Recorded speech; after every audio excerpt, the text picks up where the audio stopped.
Hey everybody, welcome to the Sunday show. It is the early Sunday show because we do two of these. Actually, it won't be us two, but there will be other people on tonight at 7 o'clock. But at 2 p.m. Central right now, you've got myself, Matt Dillahunty, and Justin from Deconstruction Zone. Welcome, man. How you doing? I'm doing great. I'm glad to be here. Am I hearing an echo? Is everybody hearing an echo? Oh, I'm not hearing an echo. I was for a brief moment, but we'll let you sort that out. For those who don't know, this is a live call-in show, and we are looking for theists, people with awesome supernatural beliefs, people with views that they think are likely to disagree with us, or maybe an odd perspective on something. But it's not just an opportunity to call in and say, here's what I believe, and then go away. We're really interested in the why. Like, why should we share your beliefs? Why should we accept that there's a God or something supernatural or anything like that? And I get it. I've done this for over 20 years now. And I have yet to, I don't know when the last time I heard something truly novel was. I mean, it's maybe once a year somebody will come up with something really weird. I heard something novel on Justin's channel a couple weeks ago. We talked about it briefly last time. But the key thing here is all you got to do is, if you answer the questions that we ask and provide content to explain what you believe and allow us to ask the questions to follow up and get understanding, I can pretty much guarantee you, you're not going to get muted. You're not going to get yelled at.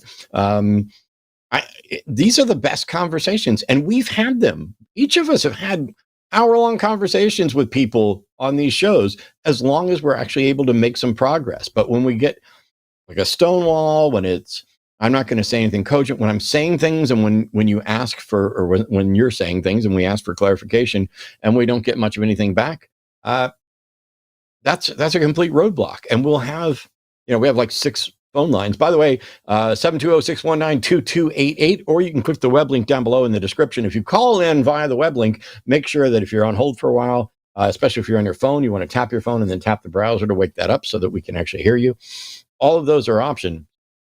But it's really, this is much easier than it should be, provided people are just willing to answer the questions. And yes, on occasion, you can quiz us too. I mean, it tends to go much more quickly. It's like, hey, Justin, do you think there's a good reason to believe in a God? As it turns out, the answer is no. Well, sorry. Could you expand on that? Yes, you could. And we probably will when we get other callers. We got one caller right now, but while we're queuing up more theists and everybody else, how's your week been going? Did you do anything exciting?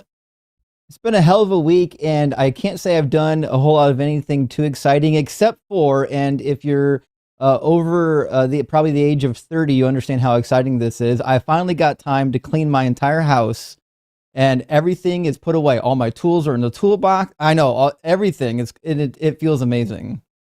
You have no idea how good that feels, because in a couple weeks, well, you know how good it feels, but in a couple weeks, my brother is coming down to visit for the weekend. And as a half joke, but I'm mostly serious, I was like, oh man, that's awesome. You can come down and visit. That's the weekend I was planning to clean the garage. And so, yes, I will have help cleaning my garage in a couple of weeks. That's not a coincidence. It's a sign from God. You just have to be listening. Yeah, I heard it. I had a call recently from a guy. Have you heard the argument from mind reading? The argument from mind reading goes, God is revealing himself to you and you're ignoring it. Okay. How would I know that? Well, you don't have to know it. He knows it. Oh, so is that like if I have a girlfriend that goes to another school that I've never met, but she knows she's my girlfriend? I mean, that's like a whole nother level of she goes to another school, you wouldn't know her because she's the only one that knows we're dating. I got the picture. What else do you need? I mean, is God just a stalker? I don't know. I got Actually, some grief this week that over makes some more abortion, sense. but it's Ooh, and I also got called a fascist enabling racist something because so the guy running for office in Maine, Plattner, said some problematic and some really bad things many years ago when he got out of the military and had PTSD, and he also had a tattoo that some people thought was a Nazi tattoo. It wasn't. But what this guy's done is he's covered up that tattoo, and he has publicly talked about why he used to hold those positions, why he changed his mind, and what his policies are now. And what's wild is the primary Democratic Party are the ones primarily going after him because he's further left than the Dems want to go. And so this every guy has time. completely turned over a new leaf. Maybe he's lying. Maybe it's a con job. But of the people running, he has the better policies there for Maine. And this is a smear campaign that is being essentially funded, I think. I don't have any access to the money, but it seems to be funded by Democrats. And I saw somebody point out a brilliant thing about this the other day. There was someone on Sam Cedars' Majority Report. There was a young man they showed a clip of who basically said, "Hey, I'm Gen Z. We all grew up having all of our most embarrassing early takes on things and problems all over the internet. This is the first generation where everything you've ever said publicly is saved almost forever." And I pointed out to people, I used to be a full-on Rush Limbaugh ditto head and a literalist, fundamentalist, virtual Christian nationalist. Um, and not just when I was like a teenager, but into my 20s early on. And the difference is I can now tell you why I was wrong, what changed my mind in many cases, and what my views are now, and I can defend them and justify them. This is not something you get from someone who's like, "Oh, I said a bunch of bad things, but I really want to be the secret fascist in Maine, so I'm going to pretend like I don't do it." And I'm like, I'm all for making sure that we don't elect bad people and that we don't get duped and that we're not gullible. Like Federer is a good example of somebody who did not turn out anywhere near as good as I would have hoped. Um, but you also have to recognize that on rare occasions, people do change. And one of the things that happens when people change is they get concerned about activism and public service. And if you don't, Mhm. anybody, don't trust him, don't want to vote for him, cool. I understand. I mean, you've drawn your lines. But when you run around telling other people that they shouldn't and that they're racist and he's white and awful, and so I defended it a little bit because I'm like, you're using logical fallacies. And immediately it's like, I used to listen to you before you got old and soft. And I'm like, I think I'm definitely older. I don't know how much softer I am because I'm yelling more about politics and I'm further left than I've ever been in my life. And they're like, well, now you're just a fascist, enabling, racist status. And I'm like, okay, you're just not serious. So that was my most fun for today. Um, we got calls queuing up a little bit. If you want to start by Yeah. taking one. Yeah, the change, I'll say the changed position of the person you're referring to, that's the goal. That's what we're looking for. Yeah. We should see people who have changed their positions and cheer for them, not try to hold their feet to the fire for something they did 20 or 30 years ago. But we do have an atheist in queue named Chris. Let's bring up Chris. Chris is an atheist, secular humanist, he says, struggling with the humanist part and would like to get some input from the host today. So, Chris, oh, let me click a button again and get him in here. Chris, welcome to the line. You're talking to Matt and Justin. How are you?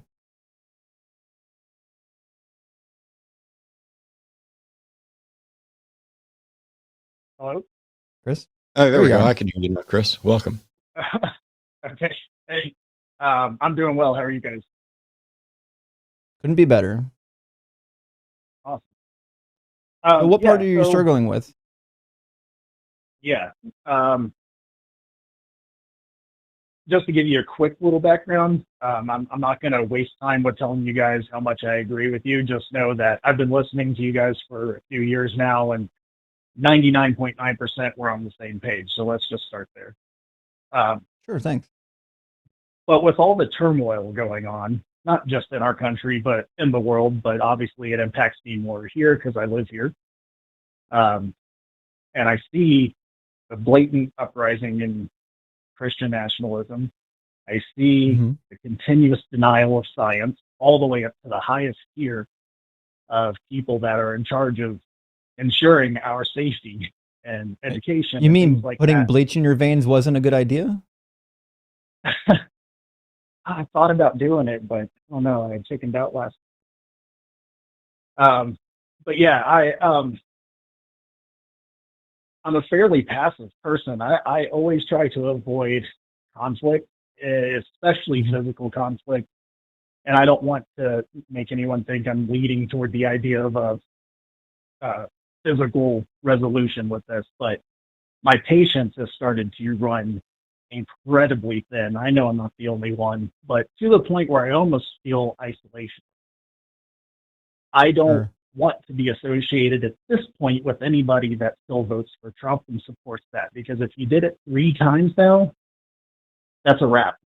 You stand for everything against me. Sure. And so I don't know. Do either of you feel that way? Well, let me ask you a couple questions, because I grew up in a very conservative small town. A lot of my family is conservative leaning, if not far conservative. And the reality is my family are actually nice people. What they lack is information. And there's a lot of people that are on the right that, like you said, they're terrible people. Those people do exist. But there's also a lot of people on the right that just lack information. And we have the opportunity to actually educate them and bring them out of that. There was once upon a time, I was a Republican. In my younger years, I was an absolute right-wing Republican, and I deconstructed from Republicanism prior to deconstructing from Christianity.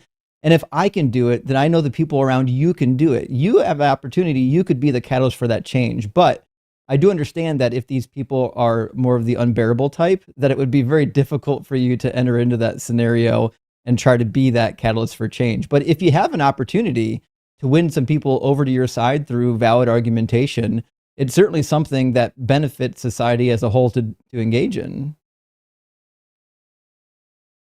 Yeah, absolutely. And you're 100% right. And I have done that. I guess the people I'm more referring to, when you present them, I mean, there are people that you can present factual evidence that you can back up with science. And I know not appeal to authority, but when you have the broad scientific consensus saying this is a thing, it just is. Sure. And yet they just go, no. What have you considered? Nuh-uh. What do you do with that? I mean, there's no further discussion when they just plant a flag and go, nope, because of what I've been told, everything that you say I've been told is wrong. So I don't believe you right out the gate. I'm not having this discussion. Screw you. And I feel that I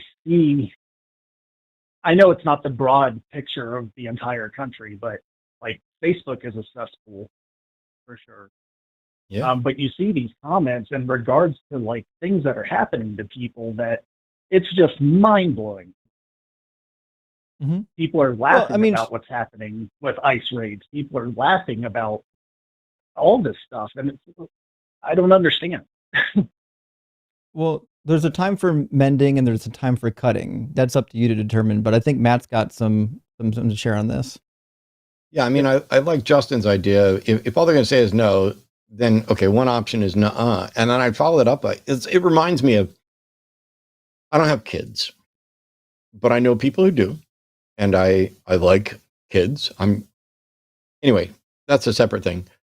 When kids come up and say, hey, why is this way?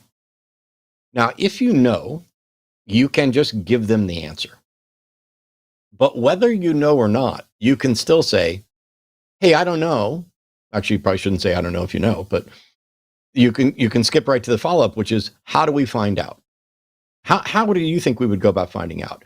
And I think that in many cases, the people who've been incredibly misinformed, um, who are, I mean, everybody's in some sort of echo chamber to some extent, but the ones who have been, like in science denial and I mean, they're just denying the facts about the economy. I mean, this guy he's destroyed the East Wing of the White House. He is enriching himself. He is ignoring due process. He is killing people. And he wants the Nobel Prize. Literally a couple of days ago, he basically said that somebody's asked him why he doesn't declare war on Argentina. And he's like, well, I don't think we need to declare war. We'll just kill them. And when we kill them, there'll be more dead than they die. And I'm like, this is the guy that wants the Nobel Peace Prize. I don't think the overwhelming majority of Trump supporters are seeing any of this or care about any of this. And the few that do see that as this is the strong man, the strong president, because we had weak ass pussy presidents before. And now we got really strong president. And I think that's what they see. And so if giving them scientific information isn't going to work and just giving them, hey, here's what I think, then it might be worth it saying, oh, where are you getting your information from? I don't want to be wrong because I heard this and here's the information and here's these sources. And if you can't even agree on what sources to go to, then that should be the conversation. Set aside everything about the politics and the specific position and say, okay, where are we going to start with sources? And we do this. I mean, Justin does this as good or better than anybody I know when you're talking to Christians. If you have your own version of Christianity that does not match up with the Bible, the first question is, where did this come from? Because if God revealed it to you directly, the rest of us are stuck until something similar happens. And if your view disagrees with the Bible, you now have a huge burden to overcome about why you are saying something that is in opposition to the one and only book that we know that is the foundational, history of this. Yes, there's church tradition and everything else, but I mean, that's kind of like ball clubs. Like there's Christianity, which would be baseball. And then the various religions are like the various teams, and some of them have inside plays. And yeah, they're all similar, but they're not the same. And so asking them where are they getting their information from? And if it turns out that they're citing things that they can't demonstrate any reliability for, that's the thing to point out. How do I know that's reliable? I know the scientific findings are reliable. We set it up for peer review. We've done independent verification. We have replicated results. I know that this information is good from these historical sources, not that it's truth, but that these are the most reliable accounts of, early Christian writings. We don't know exactly when each of the Gospels was written, but we can make good approximations. And what happens, and this is my last little point on this because I don't want to get into 30 sermons. What happens sometimes is when you look at something like Matthew, non-Christian scholars like to date it after 72, and Christian scholars like to date it prior to that, so that it looks like it's predicting things about Jerusalem rather than acknowledging things about Jerusalem. There are some really interesting discussions about how and why it's where, and it is fallacious to merely say it must be after this because it mentions it. That is in fact fallacious because it could have been a prediction.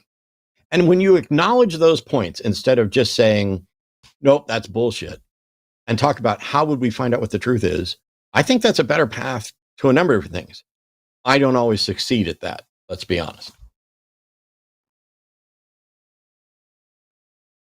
Yeah, absolutely. I don't want to just, oh, I agree, but I do genuinely. You should agree. I'm right.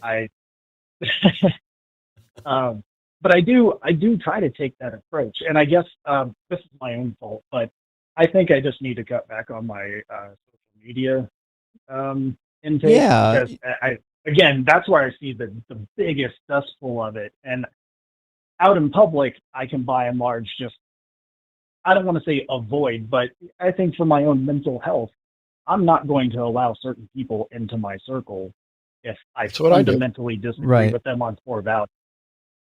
Exactly. That's why I'm saying there's a time to mend and build bridges, and there's a time to cut people. Like if there are people that are affecting your mental health, you're not obligated to keep them around. Like you can put a pause on those people. That's your decision to make. Yeah, absolutely. Yeah, you don't owe anybody an explanation for anything, and you don't owe anybody an argument for anything.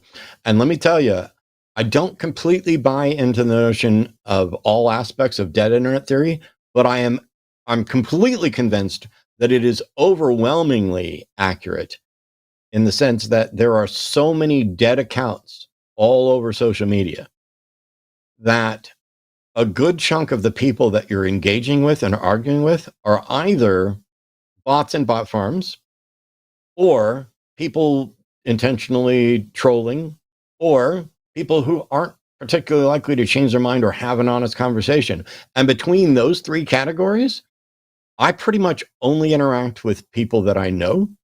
I have cut way back. Like, I post announcements. I didn't even post an announcement about today's show, but I'll post announcements about shows. And outside of that, I've been on Twitter like 3 times in the last year.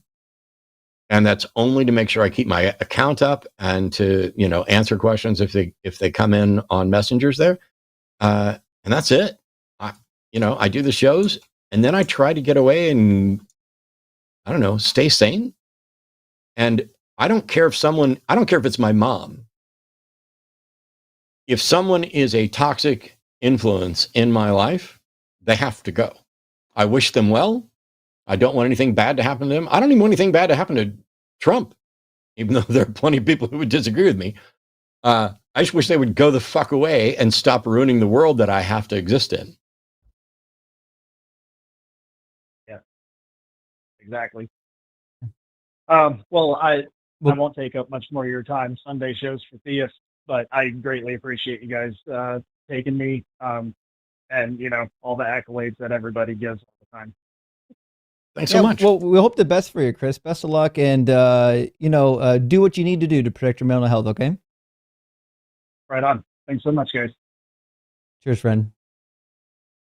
All right, we do have one theist in the queue. We got a theist from New York, Vincent, and Vincent may be coming on a little bit strong. Says he sees Matt saying things to Christians, doesn't think Matt is using good arguments, and does not believe like other Christians. The arguments don't make sense, and I'd be curious to know which arguments you disagree with. But welcome in, Vincent. You're talking to Matt and Justin on the line. Which arguments are in question? Well, I've heard you guys say often, especially Matt, that just because a majority of people believe something, does that make it true? He always asks callers that, and he says it doesn't. But yet, when I brought up my unorthodox opinion of Christianity, he used that same argument against me and said, "Why would I believe that when most scholars would not agree with you?"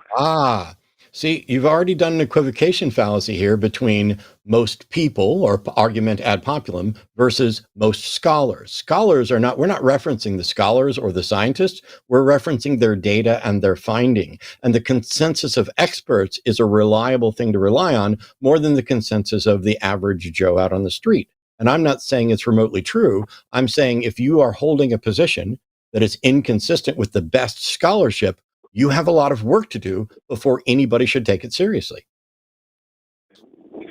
Okay, are these the same scholars that disagree with leading scientists about true findings about the history of our world and the age of our world? Yeah, but biblical scholars aren't scientific academic scholars. Like we wouldn't go to a geologist to learn about the Bible, and we wouldn't go to a biblical scholar to learn about geology. Like that kind of crossover is silly. So there are scholars that believe what I believe.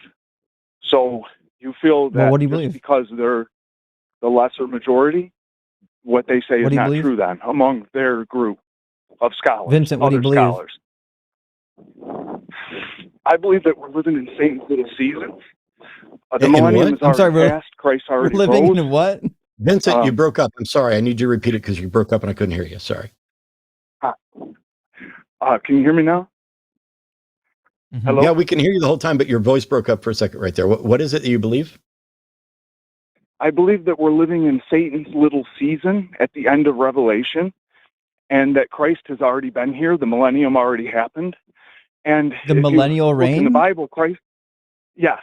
Christ actually told the disciples that they would see him before they died, by before judgment. they faced death. What's that? The millennial reign is followed by judgment. Do you think the judgment happened? If you read the end of Revelation, after the millennial reign, Christ leaves, and he releases the beast for a short season to tempt mankind, all of humanity. There is and a then judgment. Christ comes back. What's that? Revelation 20, right? The dead Yeah, are judged 18 after the millennial 18 reign. through 20. Yep. Yeah. Well, there is 18 no through 18 20. through 20 in chapter You mean- 20.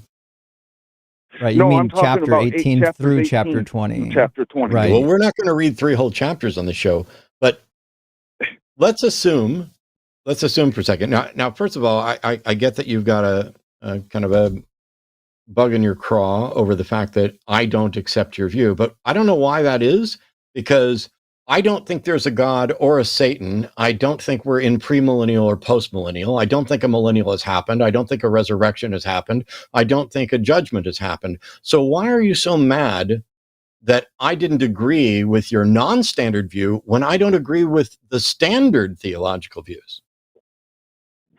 Because you haven't been pre-programmed like a lot of Christians have been to believe the preset notions, and a lot of other atheists I bring this up to actually You don't think me being more raised in the sense. Baptist church from the age of 5 wasn't pre-programming?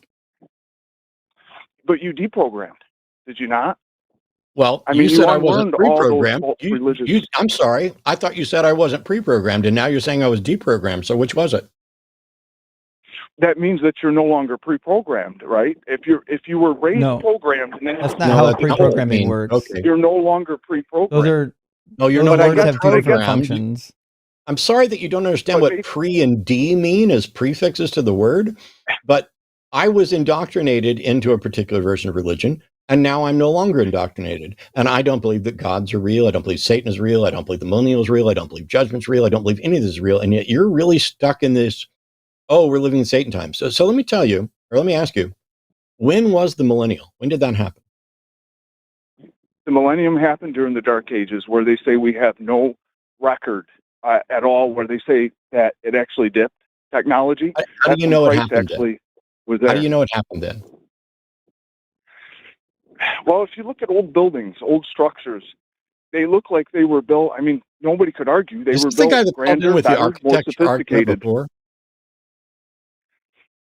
What's that? Did you call in with an architecture argument before and then change it? No, I never called in with an architectural argument before. So explain to me how old buildings show that there was a millennium in the Dark Ages. Well, they say there's no way we can build these buildings. And if you look on Wiki, they'll credit one architect with constructing 200 of these massive structures with no modern machinery, with nothing. How is that possible? And they even say they told me in school they don't know how they built the pyramids. Possible? Yes, we really know how they built pyramids. I went to school, and I actually went to school with Egyptologists. And the joke among Egyptologists is that almost all Egyptologists know how the pyramids are built. It's only the History Channel that doesn't know.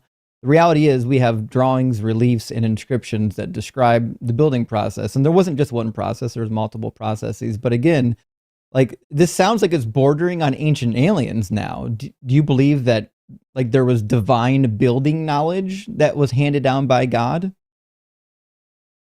I'm saying that Christ built a lot of these structures, and that's why we can't build them today. It was under Christ's millennial reign. Just to be clear, God was so concerned about building steeples, but he didn't give fuck all about the children with bone cancer. How come he didn't give us the antidote to bone cancer and infant mortality? Well, we didn't have all that during the millennium. Christ took all that away, and then when he left, we could have. He could have given it to us. Tempt us. So Christ saw fit to give us architectural knowledge, but not anything that actually benefits us. The only thing that benefited was getting people to put money in coffers and to worship that sky carcass. So he just doesn't care about humanity then. That's because Satan has been released, and now what we have is a system that's a perversion of what the system why did he let him go? Be. Well, why didn't he keep him locked up? Because everyone on this earth has to be tested. They don't need Satan to be tested. Okay. Everyone is born. Everybody's born with this sin nature. The test is being alive. You don't need some evil entity coming around to kill and destroy as a matter of testing. There's no need for Satan to exist for us to be tested. What is it you think we're being Well, if tested for? And how do you know it's true? How do I know it's true? Because This the Bible is the lines one up question. Hang on, perfectly with it. Vincent. Vincent, this is the one question I'm going to ask you over and over again, because in all honesty, without being overly rude, this is some batshit crazy story time stuff. Whether your view is orthodox or not, you have provided absolutely nothing of substance to show that anything that you believe is true. You think the millennium happened because you think that we didn't know how to build buildings. Well, that's simply not true. But let's imagine for a second that we didn't know how to build buildings. What's your evidence that Jesus built them and that this was done during the millennium period? I don't think anybody could argue that we can't build those buildings now with the technology we have, those ancient buildings. We cannot do it. You look at how ornate some of these buildings are and go inside them. I apologize, Vincent, but this is stupid as fuck. Like, we can, in fact, build those buildings now. And that in no way answers my question of how you know that Jesus did it. Are you saying you know Jesus did it because we still can't do it now? Because you're both wrong about that, and it is a fallacious argument. The reason I believe Jesus did it is because he told the disciples they would not taste death before they saw him come back. And that is something that even Christians you debate with cannot answer. Hey, Vincent. Even all the Christians that call you, they cannot answer that when you pull that on them. Vincent, I really need you to try to focus here and tune in on one subject, because first of all, you have no evidence that Jesus existed or said anything to anybody, or that he said that. But let's assume for a second that Jesus existed and he said that there were people who weren't going to taste death. What does a statement about not tasting death have to do with Jesus building fucking buildings in the Dark Ages? If Christ the answer is is setting nothing, up a by the way. I'm millennium trying on to earth, save you some time. if Christ sets up a millennium on earth, why wouldn't he build buildings? Well, congratulations, you have catapulted to a new level of stupid now. Instead of being able to demonstrate that what you believe is justified, your argument is, why wouldn't he do it? Maybe he doesn't do it because he wants to make you look stupid in 1,000 years. Fuck, that's a good point. Yeah, I'll see you Sunday morning. Yeah, I no longer believe you, Vincent. I keep catching you laughing over and over again. I cannot take you seriously. No, I'm laughing. No. There's no way to back up on. I'm not hanging up on you. I'm not disconnecting. I'm just saying that it is now impossible to take you seriously. You called in to accuse me of fallaciously arguing when you immediately presented an equivocation fallacy. Then once that's corrected, we go on and you start mumbling all sorts of incoherent crap. And every time we ask you how it's true, you come up with another fallacy. Is it possible for you to make an evidence-based argument for anything you believe without a fallacy? Do you believe everything the Smithsonian says? I'm sorry, that was a question, Vincent. Is it possible for you to make an evidence-based argument for something you believe without a fallacy? If you're looking for Christians to make evidence, he's looking for a yes or no question. I wasn't talking to you about Christians. I'm asking you a very specific question, and we will not move forward 1 second until you answer it. Is it possible for you to make an evidence-based, non-fallacious argument for something you believe? Yes or no? No. Cool. Thank you. Oh, thanks for speeding up the conversation. Now we know you don't actually have an argument. And also, last thing I'll say about this satanic period. In this world, no. Because you don't need Satan to be tempted, because James chapter 1 says that one's tempted by one's own desire, being lured in and enticed by it. When the desire is conceived, it engenders sin. And sin, when it is fully grown, gives birth to death. So Satan's not involved in that process whatsoever. Nothing about your argument actually makes sense. But I do understand that, like, when you're reaching for an argument and you found like the History Channel, you can start getting weird ideas. But if that's the only argument you brought in, I don't know if this is your argument. I don't know if this is going to go any further. Do you have a better argument? Do you have anything else? If not, I've got an argument for you. Yeah, is this Wanna where hear you my hang You're argument? out? so I'm full of sure it shit, is. Vincent. You're so full of shit. You No, can't I'm even not. stop laughing. You admitted that you couldn't make a non-fallacious argument. I'm so I'm confused not because full on of the one shit. I'm hand, being I'm still, sincere. I'm I'm still being I'm talking. being dead sincere. Please don't make me mute you by being stupid. I'm still talking. You acknowledge that you cannot make a non-fallacious argument. On the one hand, that makes me want to say goodbye because this is a complete waste of time. I'm not interested in fallacious arguments. On the other hand, it means that you've finally been honest while you're snickering in the background at your own amusement. Justin's going to decide on this because I'm going to mute, but I would love for you to actually have a conversation that defends something you believe without saying, why wouldn't it be that way? That's like the fucking meme that you can tell it's this way because of the way it is. This is boneheadedly stupid. We need an argument supported by evidence that makes sense, or this is all a waste of everybody's time. And I don't want to waste everybody's time.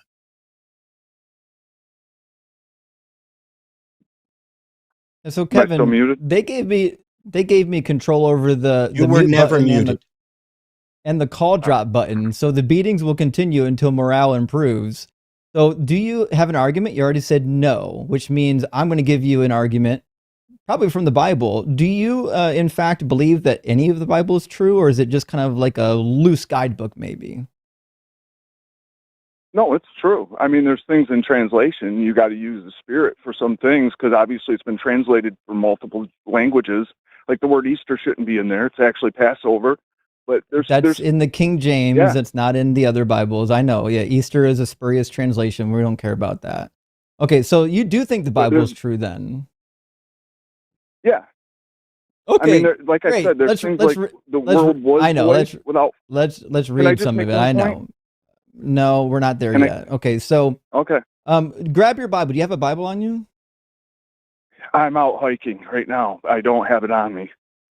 Gotcha. Okay. Well, I mean, I've got a copy of the Bible. I can read it to you. So, in the book of Matthew, after Jesus is born, where'd they go? Do you know where they went to? What's your point in all this?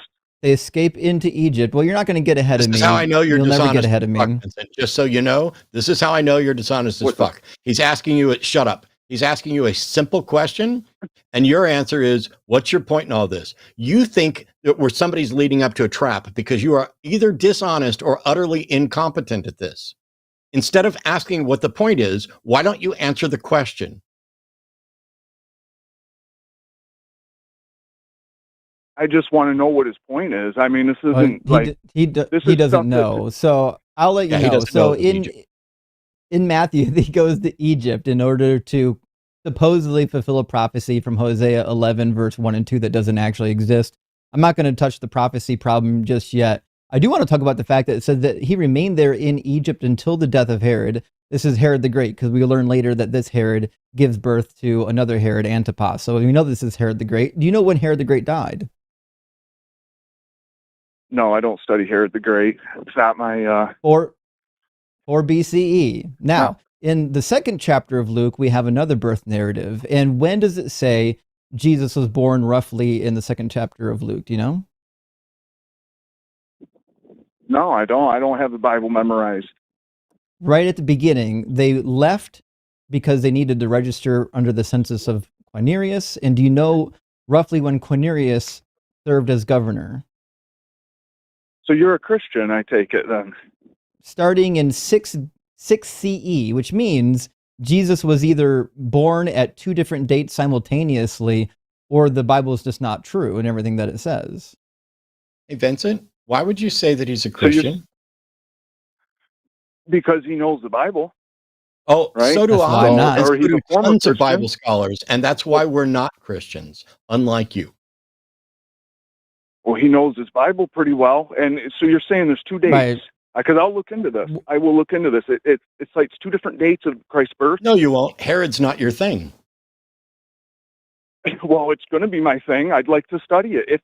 If it can wake me up and turn me atheist, then I want to study it, and I'll call back some other day because this is stuff I didn't know about. Not even hard. Okay, so I mean, there's a lot of stuff that you probably didn't know about, right? So, for example, I'm sorry. I don't know why you guys I'm don't just write a book overwhelmed with because all I these find it arguments weird in that it. somebody. I find it weird that somebody doesn't know the basics about Jesus's genealogy and potential dates and I don't even have to look it up. I held up 6 fingers. 6 CE is when Quirinius took over. And by the way, there's no evidence of any sort of census like this. It's a complete construct as far as I'm aware. And I don't believe that somebody who knows or that doesn't know this knows anything at all about Revelation in order to make a conclusion that we're post-millennium.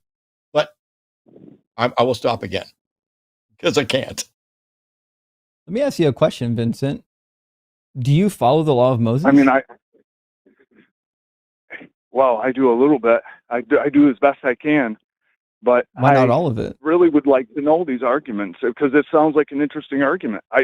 I'm somebody that likes to study everything and learn all this stuff. So if there's you're going to learn right now, but you have to follow the dialogue. Okay, so the question is, do you follow the law of Moses? You basically said no. Do you think that Christians should follow the law of Moses? Yeah, certain ordinances. Jesus said that not one jot or tittle of the law did he come to abolish.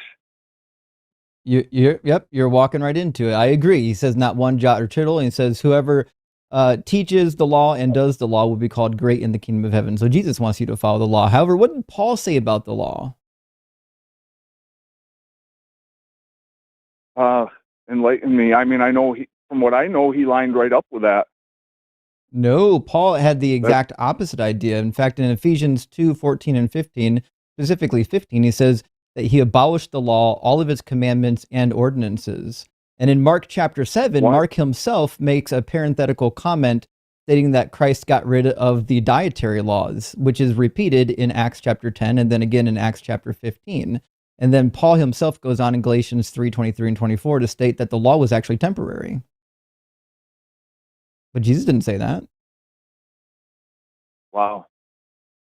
I didn't know that. I'm gonna look it up for myself and look into it because I didn't know that.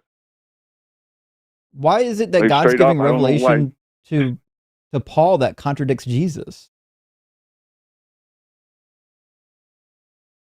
I know that Paul was around long after Jesus, and that did raise an eyebrow with me.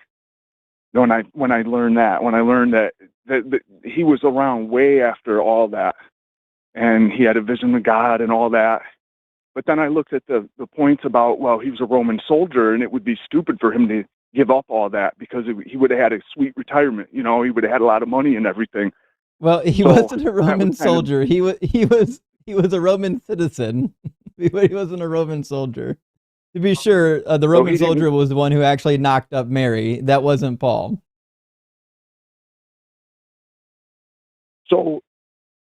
So he wasn't a Roman soldier that went around and killed Christians.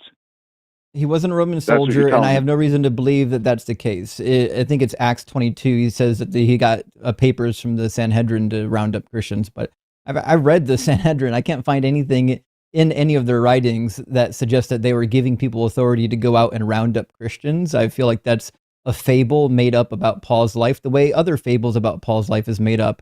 I have no reason to believe that the stories about Paul are actually true, nor the stories about Jesus. They're clearly fictitious, trying to paint Jesus as a Messiah, even though he fulfilled 0 messianic prophecies. Like, I've read the actual messianic prophecies. He didn't fulfill even one of them. Don't you find it problematic that God said the Messiah would do X, Y, and Z, and then he didn't do any of them?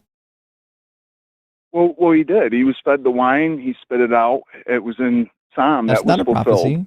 And there was many more things too. That's not a prophecy. No, there's no prophecy in the Psalms about the Messiah being given wine. In fact, that is a lament, in fact, of King David. David is just talking about his struggles. Like, David saying, hey, I'm struggling here, is not a prophecy whatsoever. You want to hear a real prophecy about Jesus? Or, I mean, about the Messiah? It's certainly not about Jesus. I'm really fascinated by what you said about how Paul contradicts Christ, and it's all where you're using the Bible one part and then it contradicts the other part. That's what I really want to look up and see.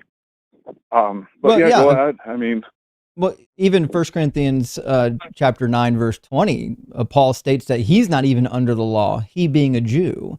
Paul clearly believes that the law has been done away with. He tells the Galatians, he says, if you take on the marks of circumcision, Christ is of no use to you. Paul was not in favor of the law. Peter, in Acts chapter 10, was told that all the foods are now clean for them to eat. That's an abrogation of the law. Acts chapter 15, they have only 4 laws to give the Gentiles. They said that these are the 4 stipulations for the Gentiles. And then it's funny because Paul contradicts that later, which is a whole nother problem. One of the stipulations was that you can't eat meat sacrificed to idols. But what does Paul say in 1 Corinthians chapter 8 to the Corinthian church? He says they're at liberty to eat meat sacrificed to idols. The guy can't even get his own story straight. The New Testament contradicts itself, not to mention the Old Testament. But the reality is, the reason why the New Testament is so sloppy is because it was put together by a bunch of people who didn't really understand Judaism, and they needed to make it fit into their Greco-Roman religious belief system. That's why we've got a Messiah. As early as the 2nd century, Jews were saying this Messiah didn't fulfill any prophecies. The argumentation from Celsus and Origen already put that out on the table. He didn't fulfill any of the actual prophecies, and the prophecies that are listed in the New Testament are spurious at best. They're just random, out of context quotations, but I can do that too. In fact, I've got a whole list of random, out of context quotations from the Hebrew Bible that I can apply to me. Does that make me the Messiah? I did ride a donkey, by the way. No. Oh man, yeah, I didn't know that. Especially like I say, that sounds like Paul just went completely against and made his own gospel then, and then it's in there. That doesn't make sense. So He did. Paul was a seems to me madman. I got a lot more studying to do then. So yeah. Well, take some time to look into that. If you need, message me over email or Discord. I'll feed you passages to read, and then next time I'm on the show, call in and we'll discuss them. All right. Hey, I appreciate you guys taking my call. I know I got kind of a checkered past with Matt, and sometimes we butt heads at 2 Geminis. I don't know, something about that. But I appreciate everything, guys. All right. Have a good one. Yeah, you too. All right. He's down. Guys, if you want to call in the show and you think these 2 assholes need to know about your God, the number is 720-619-2288. We'd love to hear an argument for God. Also, I would add, we'd love to hear a unique argument for God.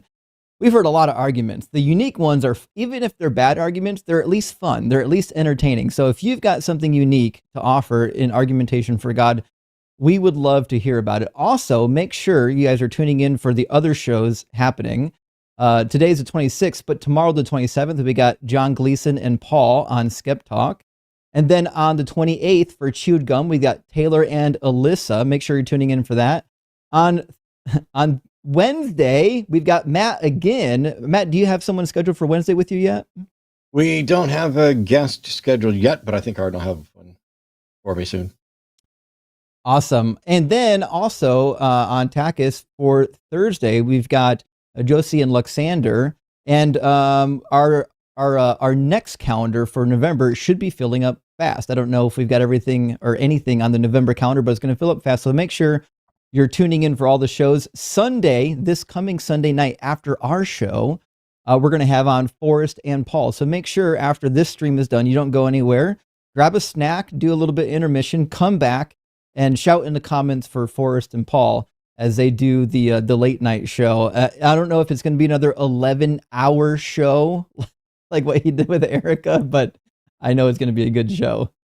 They wanted to do 12 hours, but so yesterday was like Saturday is mine and Arden's typical day off, but it always gets used by something. It gets used by Reptile Expos, where we're supposed to go to Carpet Fest. We didn't actually, that's a carpet python festival, but we didn't actually end up doing that and everything else. And then for whatever reason, I don't know if it's because of, I don't know, something we ate or whatever. Both of us have been suffering from headaches the last couple of days. And I had a pounding headache this morning. It is pretty much gone now. I had some food, which helped. But yeah, it's those 11-hour shows are awesome, but oh my gosh, they're a ton of work. And when it was supposed to be her day off to do an 11-hour show, I'm like, can we change it? Can we do a different day off and do some fun stuff? But good for Forrest and Erica. It'll definitely wipe you out. I've done some long streams like that before, and the next day I'm a total waste. I can't imagine it would be much better having to do all the call screening, talking to the goofballs calling in. But we do have one atheist in the queue right now. Delando from South Africa says, should an atheist come out to their conservatives' fundamental Christian parents? And this is certainly going to be this would be an interesting topic to see how we deal with this. Delando, you're on the line with Matt and Justin. How are you? Hi, Matt. Hi, Justin. Doing good, thanks. And you? So I'm doing well, thank you. All right. Good. So, Delando, do you have a good relationship with your parents? Yes. You love them, right? And I don't want to ruin that, you know. And I'm also a stern believer of, you know, living an honest life and to be open and honest and whatever. And especially with something like this, that how do you get to your beliefs and how do I got to mine? But yes, why tear through that relationship? You know, what is your experiences? I think Matt's got a lot of experience with this. I'll just say I didn't tell my family. I let them find out on their own, which I think was it worked out fine for me. A lot of them have actually stumbled upon my channel, and they've begun deconstructing themselves. And so for my family, it hasn't really caused any division. I didn't force it on anyone. I wasn't an asshole about it. I wasn't out to correct them and drag them out of the faith. I wasn't trying to deconvert them. And I think I reaped the rewards of just doing my thing and letting them figure things out on their own. And there's one thing, and there may be one or two sayings in the Bible that are actually good advice. One is that a prophet is never honored in his hometown, which is to say that when somebody sees you growing up and they saw you pick your nose and eat worms when you were little, it's very difficult for them to take you serious as a voice of authority. So you're not the first person they're going to look to when it comes to something as important as, should I believe this religion? That's why I think really, you know, if you want them to leave, you got to be a little bit gentle about it. You're never going to be able to force them to leave. But Matt, what do you think? I never was concerned about getting my parents to leave. I was always kind of jealous of Dan Barker, who managed to convince his parents. That was really impressive. I don't think there's the slightest chance. But if there is a chance, it's not going to be from me, for a lot of the reasons Justin was talking about. I'm 56. I'm still my mom's baby, and it's going to be that way until it's over. However, what I've recommended for people is, if you decide to come out, I wouldn't make a big deal out of it. Like, hey, let's sit down. We have something to discuss, because that's always imposing. It's just like walking up to your partner and saying, hey, we need to talk, and stopping it right there, because nobody knows, is it good? Is it bad? Is it indifferent? You know, you're just short on time. And now you just built up anxiety. Okay. Instead, what I've generally recommended for people is continue to just be yourself and be increasingly more honest in answering the questions. And when somebody comes up and says, hey, wait a minute, you know, what's going on here? Don't you believe in God? You can say, I don't really think I do. I'm not completely sure. I'm still exploring stuff, but I haven't found, I found fallacies in my thinking. I found a lack of evidence in these other things. And that not only lets you gauge their reaction without saying, I'm an atheist and your religion is stupid, which, you could do, but probably a bad idea. But what it does is, like in my case, what I did was I told my parents, essentially, you believe that God wants me to know he exists, and you believe that God answers prayer, and you know that I'm not going to believe just because you tell me or somebody else tells me. And so you should be praying every day that God, and also that everything happens according to God's plan. And you should be praying every day that it's in God's plan for him to reveal himself to me. And as soon as he does, I'll let you know. And that kind of took the weight off of their shoulders to be the spiritual parents and put it back on God's shoulders where it belongs. Whether he's real or not, the obligation to demonstrate his existence and show the truth of the claims about him, that's on God's shoulders, not my parents. Yeah. Yeah, thank you.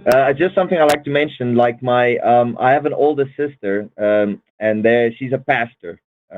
She and her husband, and she has 2 kids, really nice kids. Always good to visit them and things. But yeah, it frustrates me, like how my deconversion started.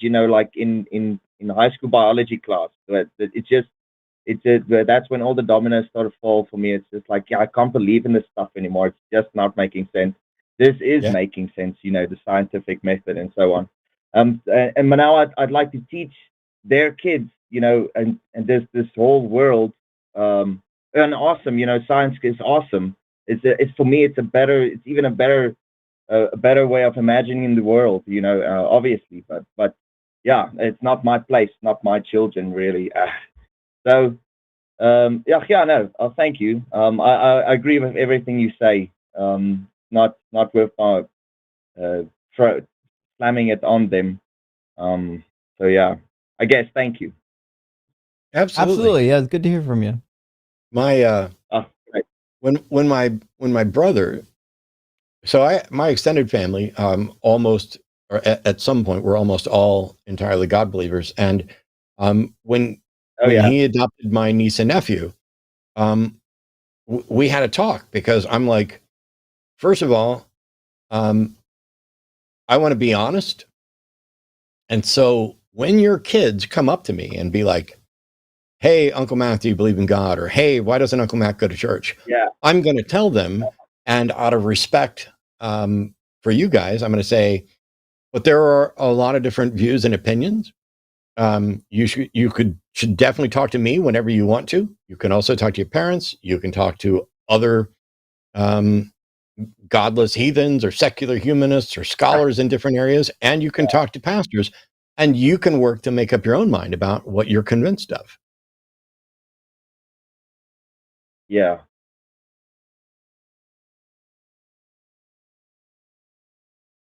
Well, Delando, I mean, best of luck to coming out to your parents with this. All I would say is, if your parents are important to you, just keep in mind that they are human beings as well, and they may not receive the information the way you receive the information, but I'm sure your parents love you as much as you love them, and so just live your authentic life, and they'll, if they want to come along for the ride, they'll come along for the ride.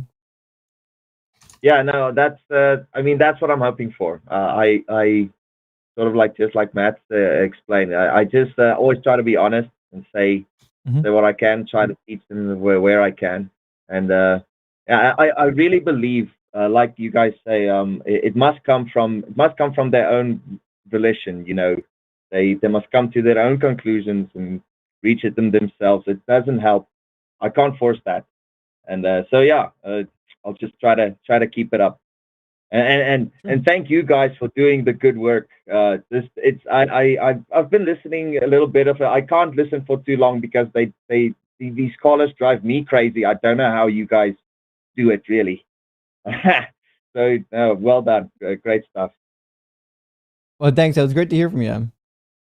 Great, as well. Cheers, friend. And thank you. Well, we had a theist and maybe another theist in queue, and they dropped. I don't know if they're calling back to get back in. I just saw Norn Iron John was calling in, and I was just getting ready to say, well, let's take it, because he's here in the queue, and and left. That's wild. We do have a new caller, at least, though. Alexander's in the queue. Says, "I'm calling about God." Well, you know what? You're in the right place, Alexander. We want to talk about God with you. So, Alexander, welcome to the line. You're talking to Matt and Justin, and once your end of things finally loads, you'll be able to talk back to us. It's taking its time right now. Okay. Try this again. I can hear you. Oh, he's good. Okay. Welcome in. You're talking to Matt and Justin. So, Hello, what about Matt God? and Justin. Yeah, so I've actually been researching religion and all kinds of stuff for basically the past 10 years after I left my own old religion, which was Christianity based. And I've kind of had like this entire feeling of like God does exist, or if it did exist, there would be like some undeniable truth to prove that God exists. Mm-hmm. I mean, I don't disagree, and I think he lost reception. Alexander just dropped. God dropped you. He did not want to get embarrassed. No, I'm just joking. You sound like you're actually agnostic or atheist. But I mean, to your point, I mean, we agree. Like, if there was a God and that God wanted you to know that it existed, then it would only make sense that it would give you the evidence that you needed to exist or to believe that it existed. But on top of that, if the God is going to punish you for not believing in it, and then it doesn't give you the evidence, well, now that thing's just evil. It's really weird because for most definitions of God, like the God of classical theism, the Omnimax God, but even if you set aside the simple Omnimax gods and you just talk about God being, the incredibly powerful, incredibly smart, incredibly moral, incredibly good creator and sustainer of the universe, if God wanted me to know something, is there anything anyone in existence could do to stop God from making me know something? I don't see how anybody could do that. Like, oh, you've hardened your heart. God's given you over to reprobate mind. Well, God might have given me over, but I'm still seeking the truth. And I don't understand how someone like myself, who was a sincere believer seeking to become a minister, begged and pleaded for God to show anything and help me to be a better Christian and a better defender of the faith. And I got nothing. And now all these years of being out here talking mad shit about gods, not just the one that I grew up with, but all of them. Oh, yeah, we got him back. Kind of. Yeah. My call-in studio. So I'm not sure what's going on, but I was on with the screener and we were talking, and then I got beeped in. So it's weird because my call-in studio does not show you on. Mine either. Call-in studio is acting a little bit buggy right now. Yeah, we've got a problem with call-in studio. Maybe that's why we don't have calls right now and people have dropped. So my apologies, Alexander. Keep going. Oh, right. So yeah, I Holy crap. I wonder if this is what Jimmy was experiencing during the outages last night. Could be. I'm not entirely sure, but it could be. I know a lot of major internet service providers were having fluctuations in service yesterday, so I don't know if this is like a continuation of that or if this is something on Call-in Studio server side. I don't know. But we just lost all of our callers, which means for all thousands of you that are actually watching, if you had specific questions for me and Justin, this is the time to actually get them in. While we're waiting for theists, maybe there's a call-in studio problem. Maybe theists have run off because, I don't know, they heard us dealing with someone who thinks the millennium happened during the Dark Ages and Jesus came down and built buildings, and they're like, these guys can't be taken seriously. The issue is, we will try to take anybody seriously in their defense for God. So we've got a couple calls lining up now. Let's hope the call-in studio continues to work. Alexander's back for, I think, the 15th time. Let's see. Well, let's try him. Keep coming back. See if he can load up. Alexander, can you hear us? Yes, I can hear you guys. We're so sorry this is happening. So I think what's happening is that they're still screaming while you guys beat me in. That's okay. Oh, once you're I wonder in, if we were dueling with the call screener. Oh, I did pull him up from the screening room once I because his number was the same as it was before, so I knew it was him. So can somebody talk to the screener, because they literally just pulled the caller that we're talking to back into the screening room. Oh yeah. Are you sure they didn't Yeah, just that just drop? happened. Because it looks like he just dropped on my end. It He did shows drop them in the again, call-in queue with the label screening. Well, that's auto screen, probably is what you're seeing. But anyway, Okay. it dropped to that. But we have a couple others in the queue if we want to try them. Well, I think it'd be better than trying Alexander again. Something might be wrong on his end, actually. Let's bring in the next guest, which is looks like either Miguel or John. Miguel's already. Miguel's still in the screening room. If you guys want to vamp He's for a in the minute, screening give her room. some time to catch up. Yeah. Let's do that. So we're really sorry. There's a number of technical issues, and things have been getting weirder. Like I know during yesterday's shows, there was internet outages due to storms and stuff. There may be any number of problems at the call-in studio. But first of all, it's worth noting that there are volunteers here screening calls for us and moderating in the chat room. And it's always time to give them a huge thank you for what they do to help make the show run incredibly smooth. Arden's in there working her ass off to make the show run as smooth as possible. But the internet is a fickle bitch when it comes to call-in stuff. And it has been incredibly frustrating for the 20 years now that I've been doing this.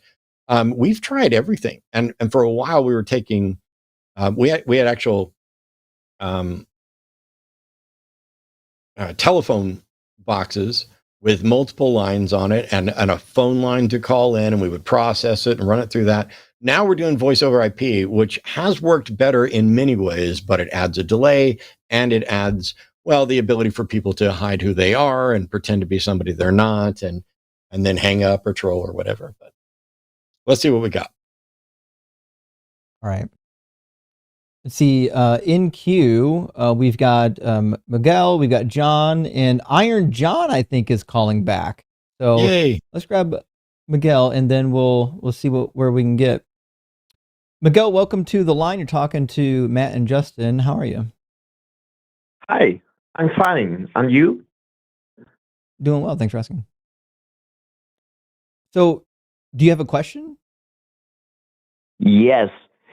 I am from Chile. This is a mostly Catholic country, and we will have a president election next month. And one of their candidates is almost like Trump. And most of the people will vote for him because most here are Christian, and I really having serious doubts about how good is democracy in a country like mine, with most of the people are so brainwashed, and they only are a single vote people. So I'm sorry, my English is not my primary language. I'm really worried about this. You should be. I don't know that enough Americans were worried enough about the potential of some of this, probably myself included. So it's definitely worth worrying. But I don't know enough about Chile or what your options are, or how to combat it there. I don't know enough. I barely know enough here. Maybe I don't. I love democracy. When I turned 18, I voluntarily registered myself to vote.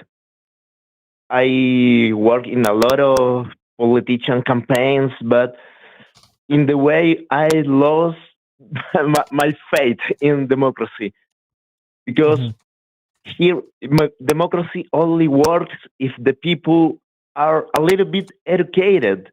But not here in Chile. A lot of people believe a lot of bullshit, a lot of lies, and they start to vote for fear or only for the beliefs in Christ, and it's terrible for me. I was a Christian for almost 20 years, and now for me this is terrible. I got two daughters, and our candidate with the most likely to be elected will abolish all the rights for women, like abortion, and we have Chile, abortion in only 3 three causals. There's rape and danger for the woman, but they want to take all that.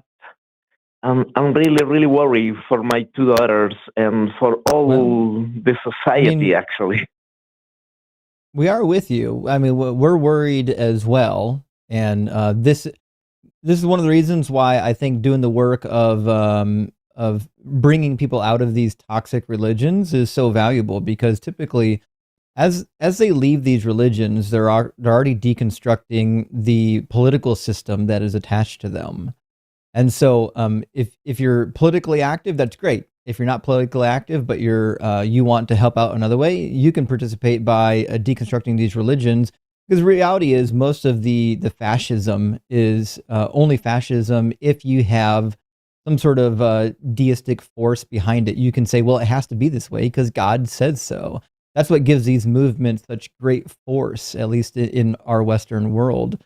So the minute you start deconstructing people and you've got a massive population that are like, well, I don't really give a damn what the Pope says because that Pope's just some dude in a fish hat. He doesn't actually speak for any God. Well, it's really hard to rally the troops around some sort of Christo-fascism when they don't believe in Christ anymore.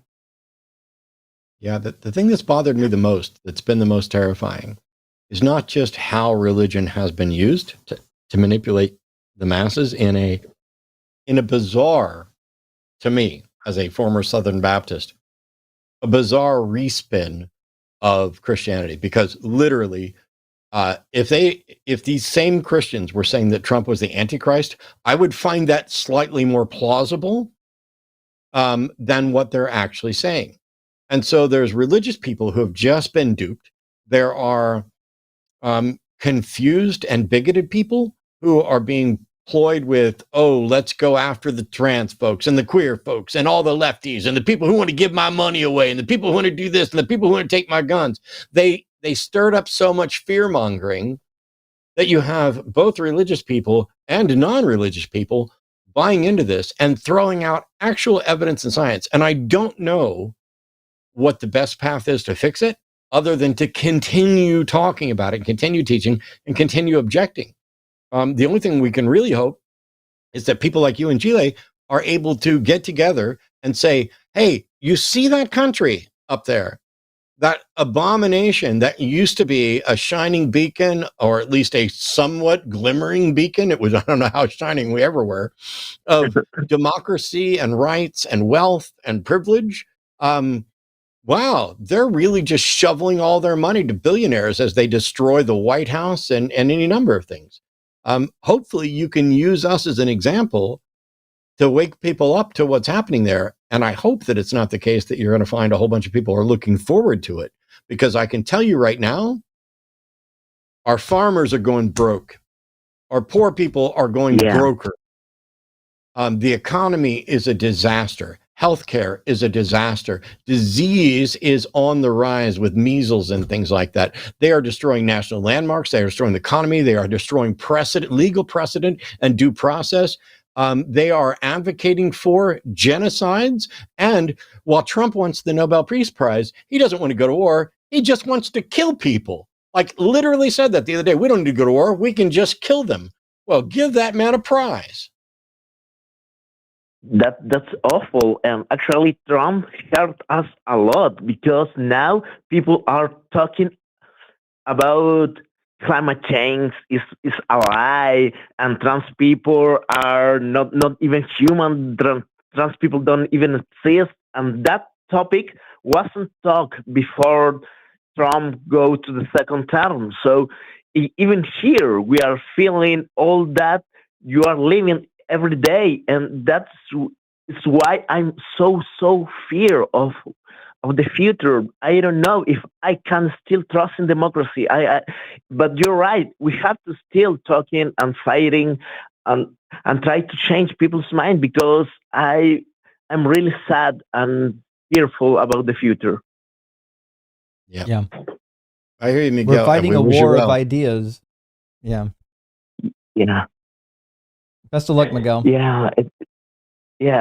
Thank you. You really changed my mind, because in our last election, we lost a lot. Was devastating to me, and I was thinking I never will vote ever again. But listen to you, I learned that bad is better than horrible. And now Yeah. I will vote always for the least terrible option, even if that option doesn't represent me fully. Yeah, you should work towards the best option. And then when it comes down to, wow, we're down to 2 options or 3 options or whatever, hopefully you've got like ranked choice or something, but always prioritize the least worst. I don't care if somebody views it as the lesser of 2 evils, whether or not you think it's evil, whatever else. By definition, the lesser of 2 evils is the better world. It may not be good enough, but the perfect is the enemy of the good. And standing in opposition to potential progress or improvement, all it does is enable the problem. Yeah, thank you that much, because that way of thinking changed my mind again. Because I became atheist thanks to you, listen to you all the time, and I really wanna use that opportunity to give you my completely thanks to change my way to see the world. I'm a way better person now than I was when I was a Catholic. Thank you again. Well, you're very welcome, and feel free to blame me while you're roasting in hell. I'm kidding, obviously. Thanks. We need a Matt Dillahunty here in Chile. We don't have any atheist figure If this that place starts talks getting for worse, all I the might people wind up like, in Chile. like I us. don't know.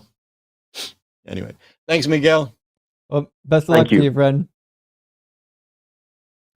Yeah, All right. I would imagine what we're experiencing here is happening in other places. These things Yeah. don't typically happen in a vacuum. We did get Alexander back. Should we try one more time with Alexander before we move on to the others? Sure. All right, we're going to bring in Alexander. Hello. Alexander, welcome back to the line. You're talking to Matt and Justin. It sounds like you want to talk about pantheism. Can you expand on that? Yeah, so it was kind of I had recently started diving into like different religions, and I was trying to find one that kind of made sense to me.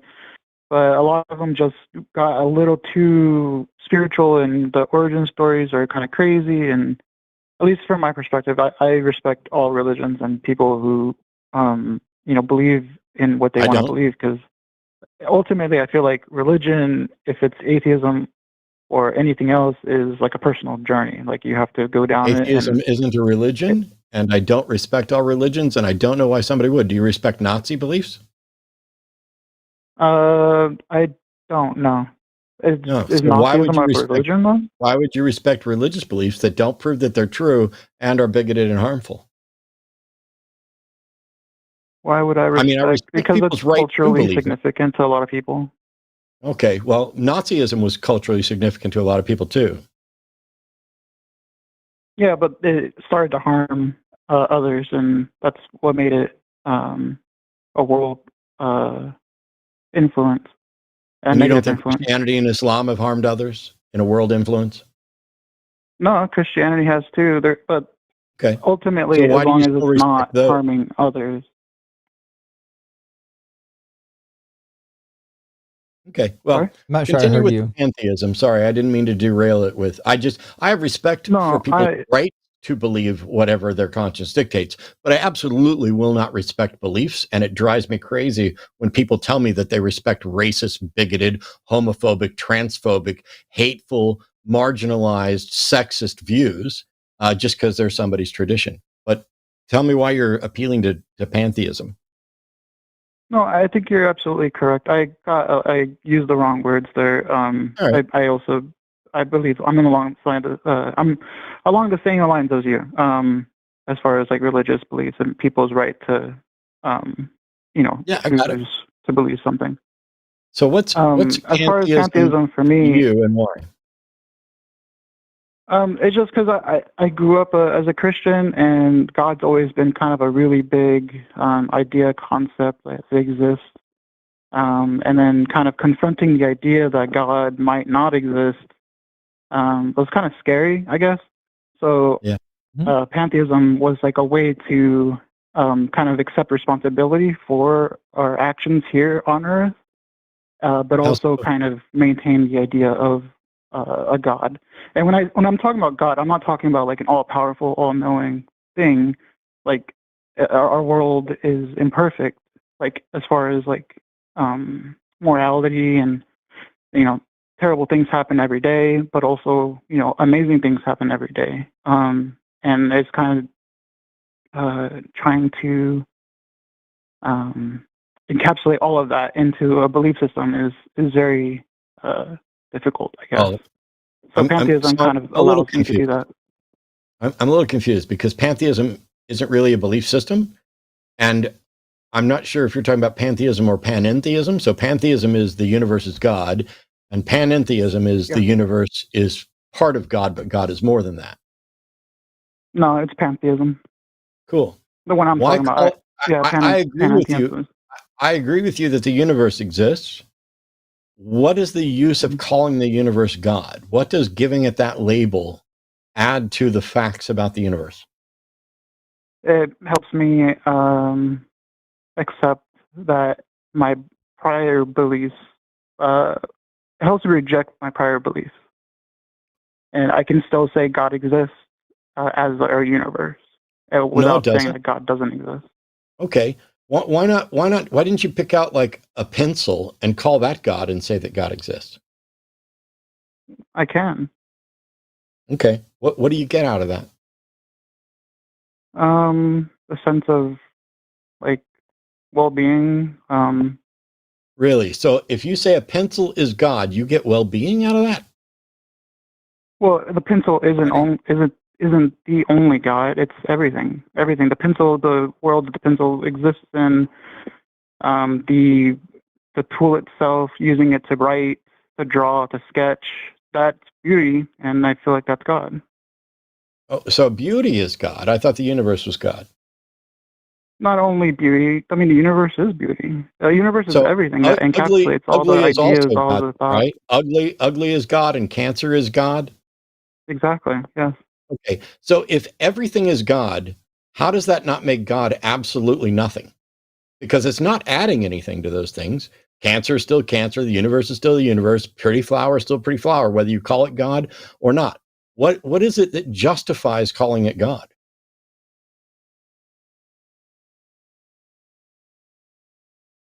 What is it that justifies it calling it God? I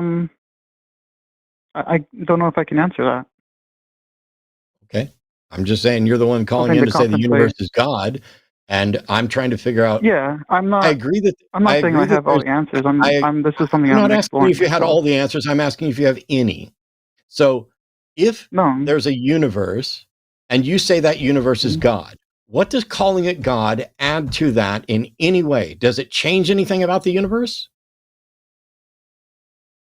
No, it's a different perspective to look at it from. So you have added, your label adds 0 properties to the universe. And so you believing the universe is God, how is that different from me believing the universe is not God? I don't think it is. Okay. That seems to me to be an incredibly useless proposition. If there's no distinction between God existing and God not existing, then the simpler answer is that he doesn't exist. Like, something that's identical with non-existence should just not exist. But I can point to a table and say that exists, and if I believe God exists, or God is everything, then pointing to the table means that God exists. Well, it's using the same logic. A little delusion you've got claiming that doesn't make it true. I mean, that's an incredibly comforting little lie you're telling yourself, but calling a table God doesn't make the table God. What makes it God? I don't know. You haven't given me anything. You literally said calling it God adds 0 properties or qualities to the thing, adds nothing to the description, and is functionally identical to believing it's not God. If something is identical to its opposite, you have now presented a contradictory position that is absolutely useless, edifies nothing, and provides nothing of substance to anybody. And yet you're convinced it does. So what does it add?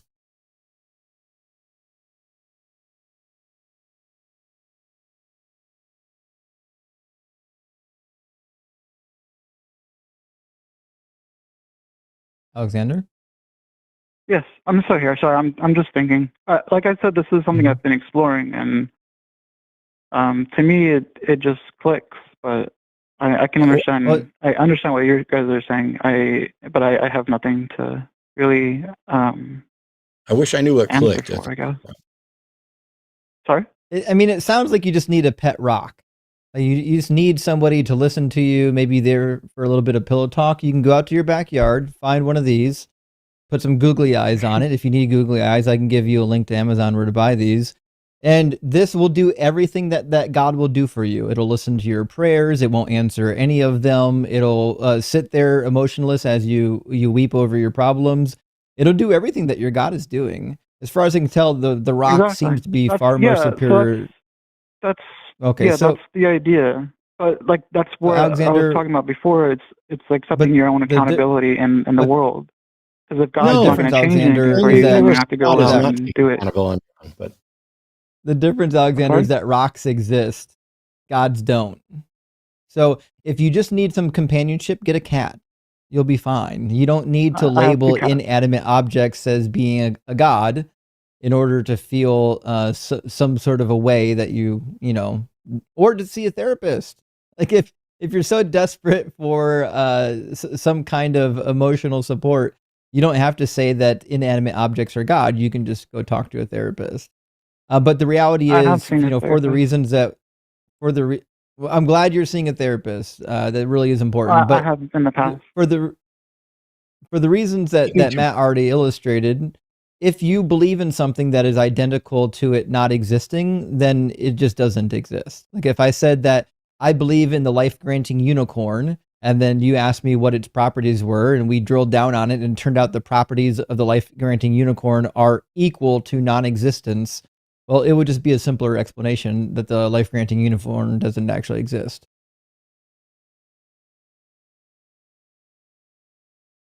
You're using Occam's razor, yeah? Yeah. So, anyways, And that's the I don't one know, you Alexander. accept the notion with the least amount of assumptions. Well, no, kind not of. You shouldn't actually, but needlessly multiply entities to fulfill the explanation. yeah. The issue here is that you seem to be looking for a replacement for the God belief you found was false. And so what you've opted for is something that is unfalsifiable, untestable, and indistinguishable from its non-existence. So you've built up a safe version of God that nobody can touch, except that what you failed to realize is that they can. They can point out that your existent God is indistinguishable from its non-existence, which means it's indistinguishable from every other God and every other thing that doesn't exist. It's indistinguishable from the invisible pink dragon that doesn't exist. It's indistinguishable from the universe creating fairies and pixies that don't exist.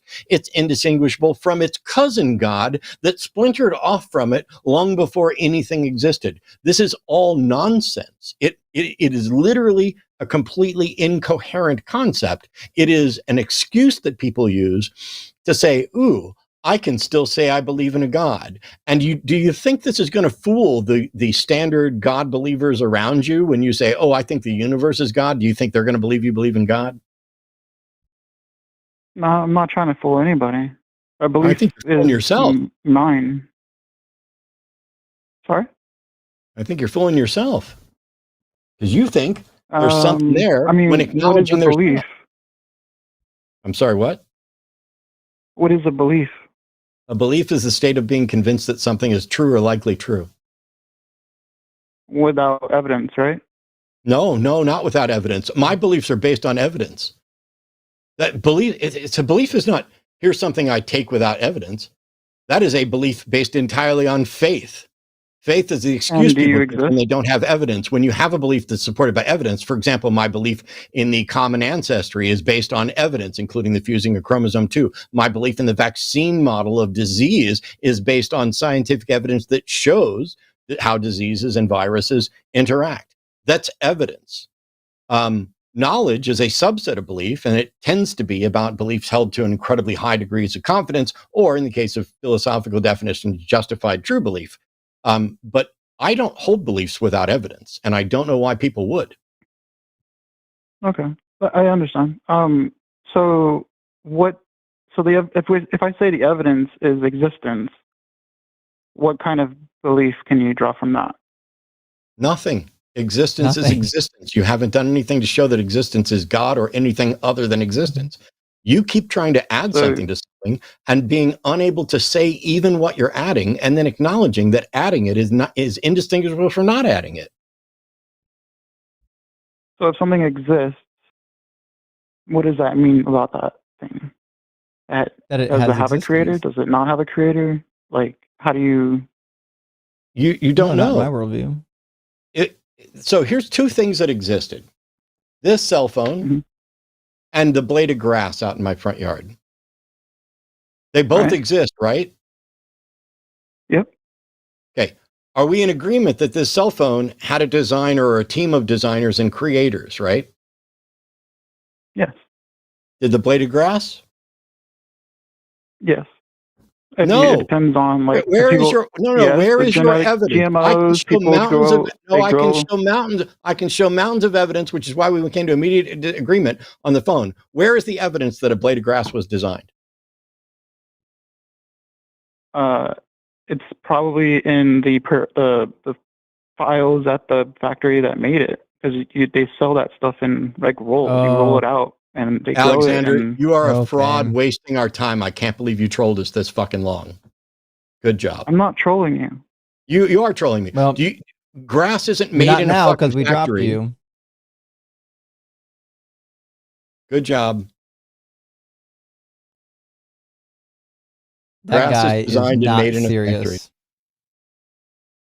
It's Well- wild how people will call in and engage and utterly fail. It's like once they get to a point where they've contradicted themselves several times and made just like absurd claims, it should be obvious to everybody. But the thing is, we have to keep going until we have a pretty high confidence that we're dealing with somebody who's dishonest, because Poe's law, it is really hard to tell because let's be honest, there are things that I didn't believe when I was a theist, but I believed a lot of stupid stuff. Seth Andrews did a talk about his God glasses, and Christianity made me talk like an idiot. We all experienced that. And it's in part because we would use language to talk to each other in a way. Mhm. It was worse than 6-7, because 6-7 doesn't actually mean anything, but it is a trolling thing. In this case, we thought we meant something.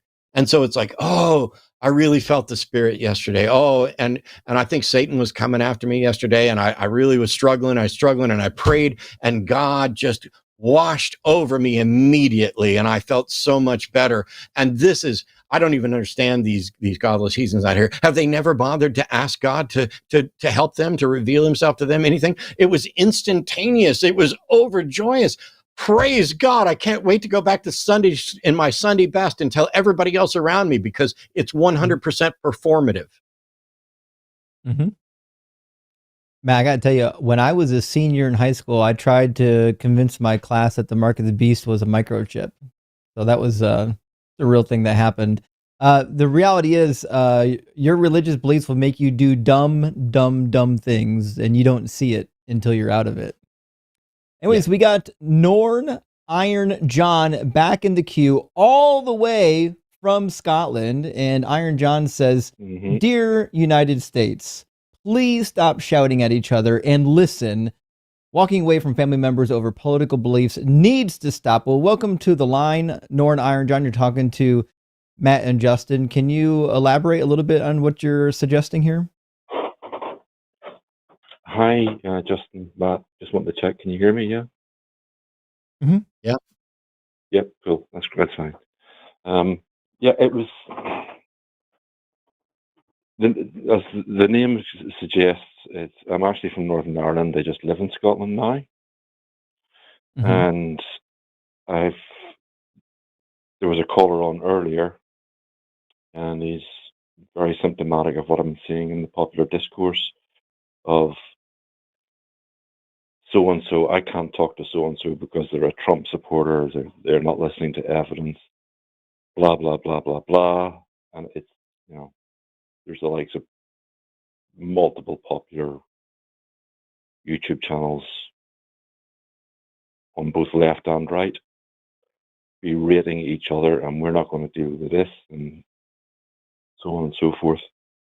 For example, Trump's pardoning of the Sixers, which is crazy.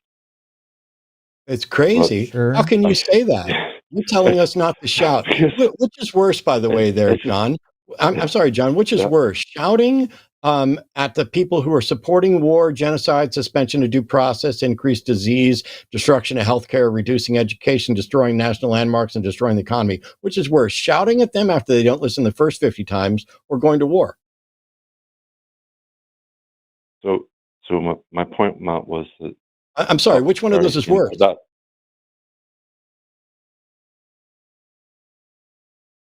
That's a false dichotomy. There's a third option. No, it's not a false dichotomy. Which is worse, Nope. shouting at someone or war? Or a third option. Is there? No, he didn't give you.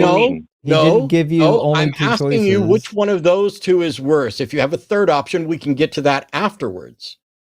But I'm done playing nice with the people who are denying the fucking rights to the people around me and destroying the country I'm in. I don't have to play nice with them anymore. I shouldn't play nice with them anymore. I have zero respect for them. They are dumber than a sack of hammers. They are misinformed. And all I will continue to do is try to keep educating them. And if that means that when they don't listen the first 50 times, then you shout, because the next option is war. I'm sorry you don't care enough.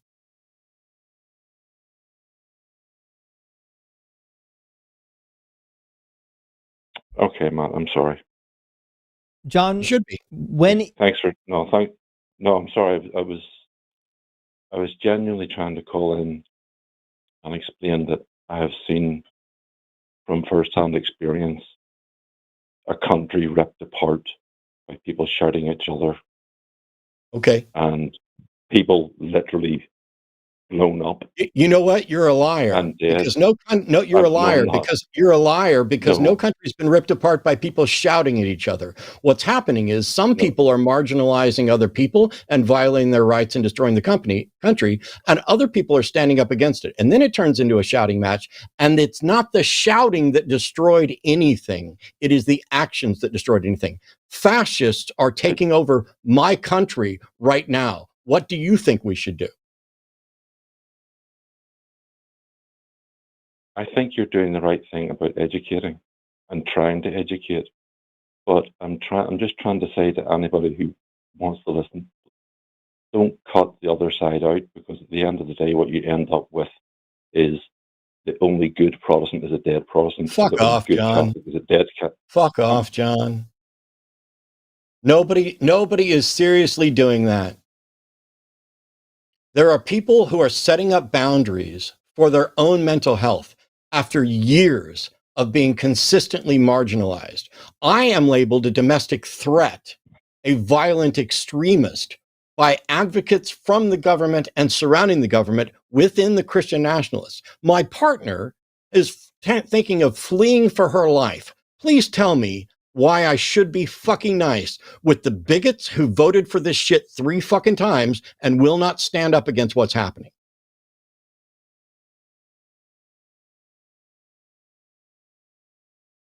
Because I come from a country where I don't give a fuck what country you come from, John. Can you make a non-fallacious argument and explain to me why I should keep playing nice with the people who are punching me in the fucking dick? No. Thank you. There you go. Last question, John. When is the time to shout? When Tears for Fears comes on.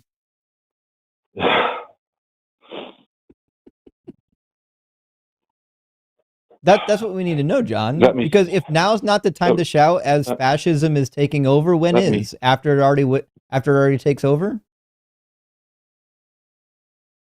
No. Then when? When is the time to shout? There is. Look at the No Kings protests, for example. I said when. When is the time to shout? When is the appropriate time for us to raise our voices? I don't know. I would like to see it try to happen. Well, If you don't Sure. know when And that I time agree. is, then your input on us raising our voice is no longer relevant. If you don't even know when the appropriate time is, we think the appropriate time is now, before fascism takes over. So what were you going to say about the No Kings protest? When I look at the No Kings protests, I see parallels with the civil rights marches in Northern Ireland during the 60s. And I saw the change that achieved because it was people from all sides coming Hey, together. no, it you know, wasn't. No, it wasn't. No, it wasn't people from all sides coming together for the No Kings thing. It was people who are not MAGA coming together against MAGA. There were no MAGA people there for the No Kings thing.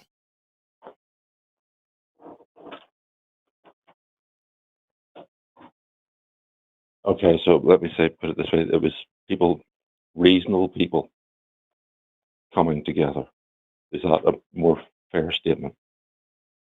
I'm just trying to figure out what you're complaining about, because we just had a No Kings rally, which you're saying is a good thing, and yet you're trying to pretend that everybody's cutting people off without good reason. And I think they have really good reason to cut people off, and they have really good reason to keep protesting and keep teaching. So what's your problem?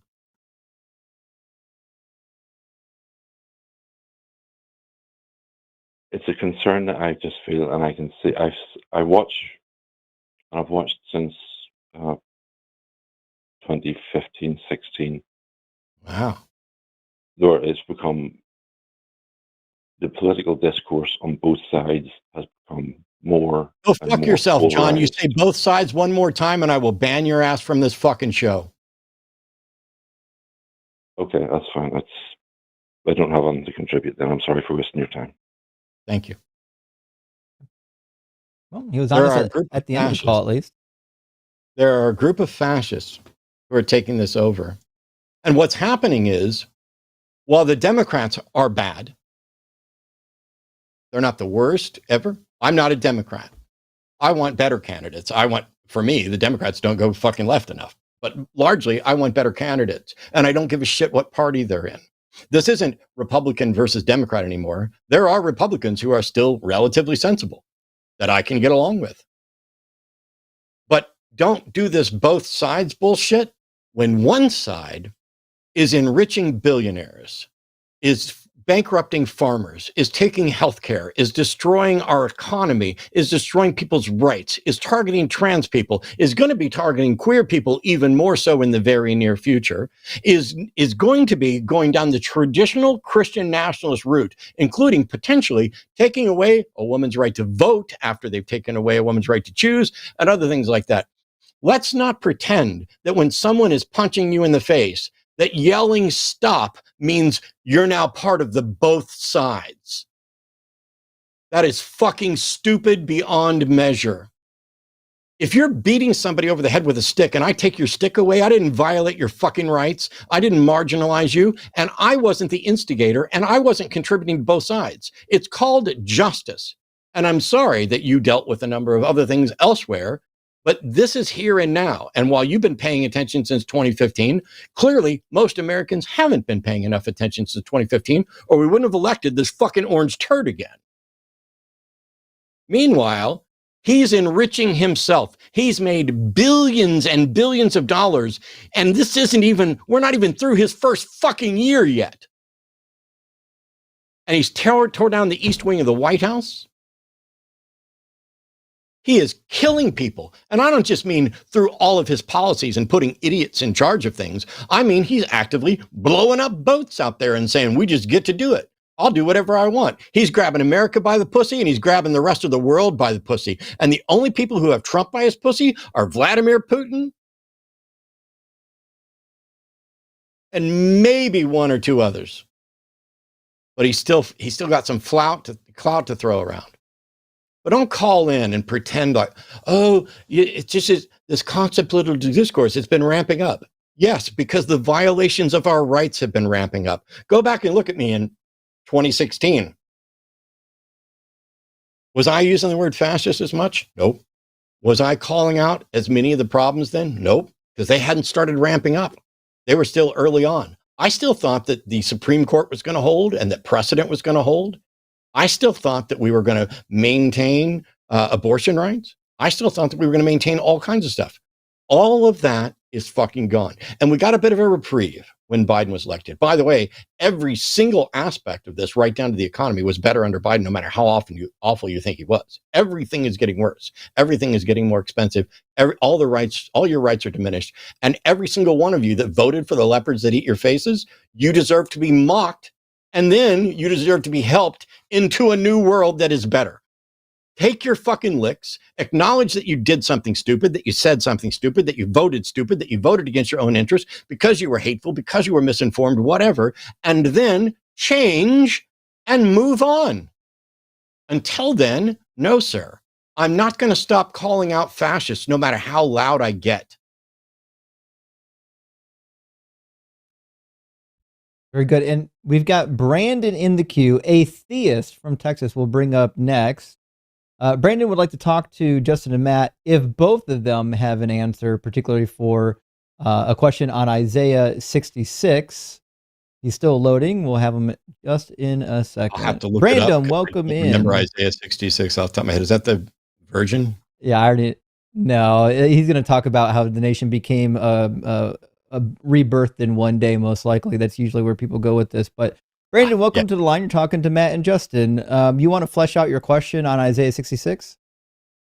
Hey, how you guys doing today? Yeah, Pretty good. for sure. So I just came across this, by the way. So, by the way, I've watched both you, Justin, and Matt.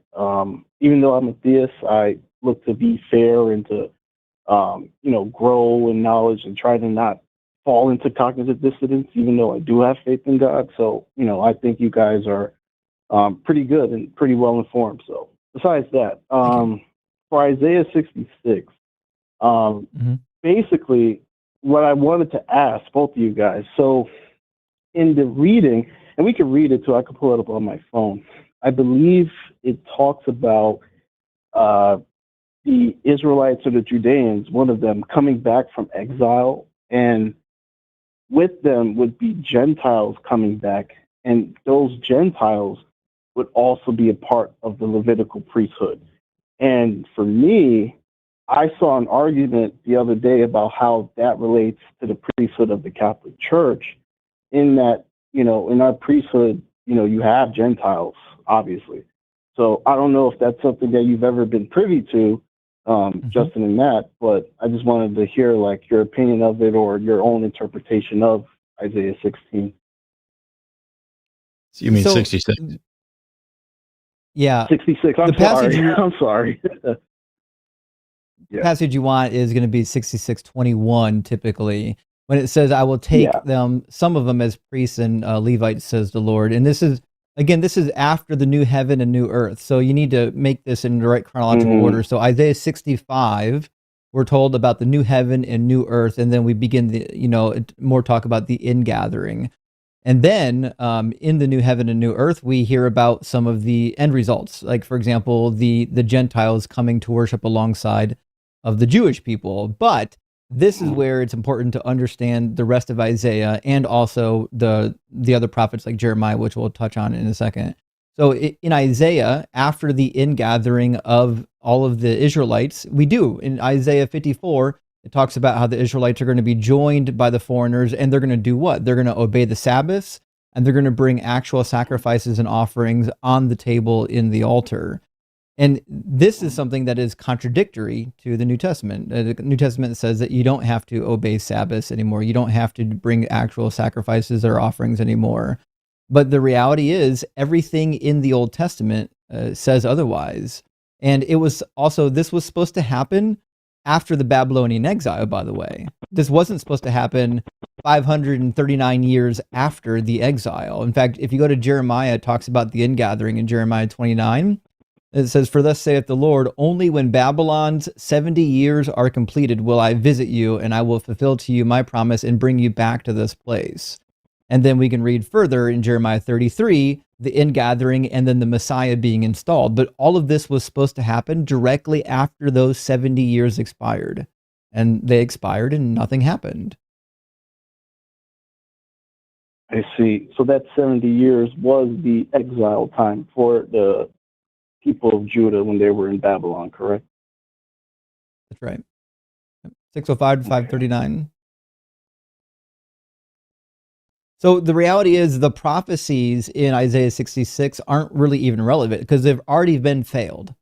If they didn't come true in the post-Babylonian period, they're already failed prophecies. You can do what Christians and Jews do and say, well, we'll just push him down the road because our God can't be wrong. He'll do it later, right? You can push him down the road. That's now being dishonest. The prophets tell you when this time period is going to be. In fact, in Isaiah says after the Babylonian exile that he'll never punish the Jewish people ever again. It won't even be mad at them anymore. It's going to be in Isaiah 56 or 54.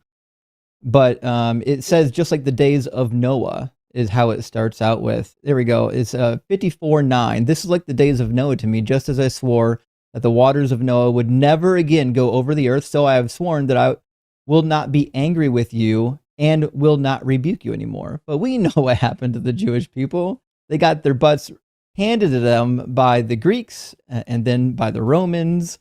And then again by the Romans during the Bar Kokhba revolt, so much so that they renamed their land to Palestina.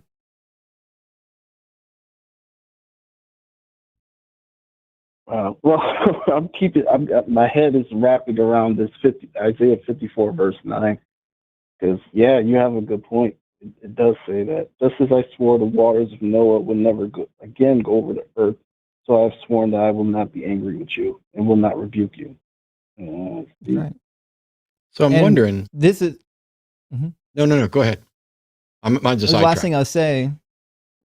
thing I'll say. The ingathering of the people, as we see all throughout Isaiah and Jeremiah, was supposed to be accompanied, in fact, by a Messiah. Jeremiah 33 says it, and we'll go to Ezekiel 37 for the last.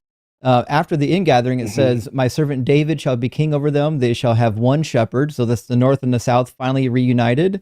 "They will follow my ordinances and be careful to observe my statutes. They shall live in the land that I gave to my servant Jacob, in which your ancestors lived. They and their children's children will live there forever. My servant David will be their prince forever." So the ingathering of the Israelites, whether it includes the foreigners, which it does, if you go fast forward to Ezekiel 44, it talks about foreigners coming to join the Israelites, just like Isaiah. But go to verse 9 of Ezekiel 44. It says that they still have to be circumcised, which means it's a direct contradiction to Paul. Paul says that if you take the marks of circumcision, Christ is of no use to you. He says, don't take the mark of circumcision. Ezekiel 44:9 says, yes, when the foreigners come into the fold of Israel, they must be circumcised. In fact, they won't even be allowed into the fold otherwise. So the reality is, everything we read about the ingathering of the exiles contradicts what we find in the New Testament. There's no king, and there's no law in the New Testament. The Old Testament says there's going to be a king, and there's going to be a law. So could I just push back for a second? So and thank you, because that was actually a really good explanation. So back to Isaiah 66:21, and I guess this is more of a question. When it reads, "And I will also take some of them as priests and as Levites," says the Lord, that them in that sentence, is that referring to Gentiles and the returning people, like all, or is it only referring to the exiles coming back? It's been debated, but I think it's perfectly plausible to read that some of the foreigners are allowed to serve as priests. But it's not a strict reading. You don't have to read it that way. You actually could read it either way. Nice. Okay. Okay. Well, thank you. That's just what I was curious about. Yeah. Okay. Can I do a sidetrack real quick if you're up for it, Brandon? Yeah. By the way, So- I'm at work, but I'm nothing's going on right now, so I got time. Okay. Well, if you have to go, it's fine. But I've already forgotten more about the Bible than probably most of my fellow believers know, and I did it in part for a reason. I didn't keep up with stuff. I didn't ever know it as well as Justin does. So let's not pretend. But I used to know it much better, and then I hit a point, and I asked myself some questions. And don't get me wrong, I have a study Bible up I've mentioned it about 1,000,000 times. It's e-sword. It's at e-sword.net. It's great. You can put in all kinds of Bibles and do concordance and dictionaries and look up stuff. It's one of the best, if not the best tool I've ever found for studying the Bible. But I realized one day, I was like, why should it matter to me what the Bible says? Why do I need to memorize it? Why do I need to know all these things? Why do I need to know the history of these things? And the most important reason is to use that to have discussions with people who already buy into it or who read more into it than they should. We find in the Bible problems, unclear messages, contradictions, confusion, and supposedly God's not the author of confusion. But let's assume for a second that every single thing from Genesis 1 up to now that is actually verifiable turned out to be true.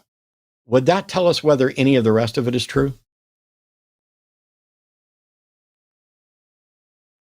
Wait, you're saying that if from Genesis 1 to the end, if we find out everything in the book was true? I'm talking about each of the factual claims, like this happened and this happened, without dipping into the supernatural. Because am I correct? We have not yet confirmed or found any way to confirm the supernatural, right? Correct, although people claim it, but I mean, yeah. Yeah, people claim all kinds of stuff. People tell me ghost stories, but I'm saying from the natural standpoint of everything that's in there, even if it's a prediction about something that's going to happen in the future, and there's a prediction and it's very clear and it's answerable by a single circumstance, and then it comes true later, what does that tell us? Does it tell us that there is a God, that somebody knew the future, that they predicted the future? Does it confirm anything about spirituality? Does it confirm anything about salvation? Does it confirm anything about Jesus? Because I sat there for ages saying, wow, even if the Bible, like I'm a magician and I can blow people's minds with a rubber band, or I can make a prediction and make it appear that I got the prediction to come true.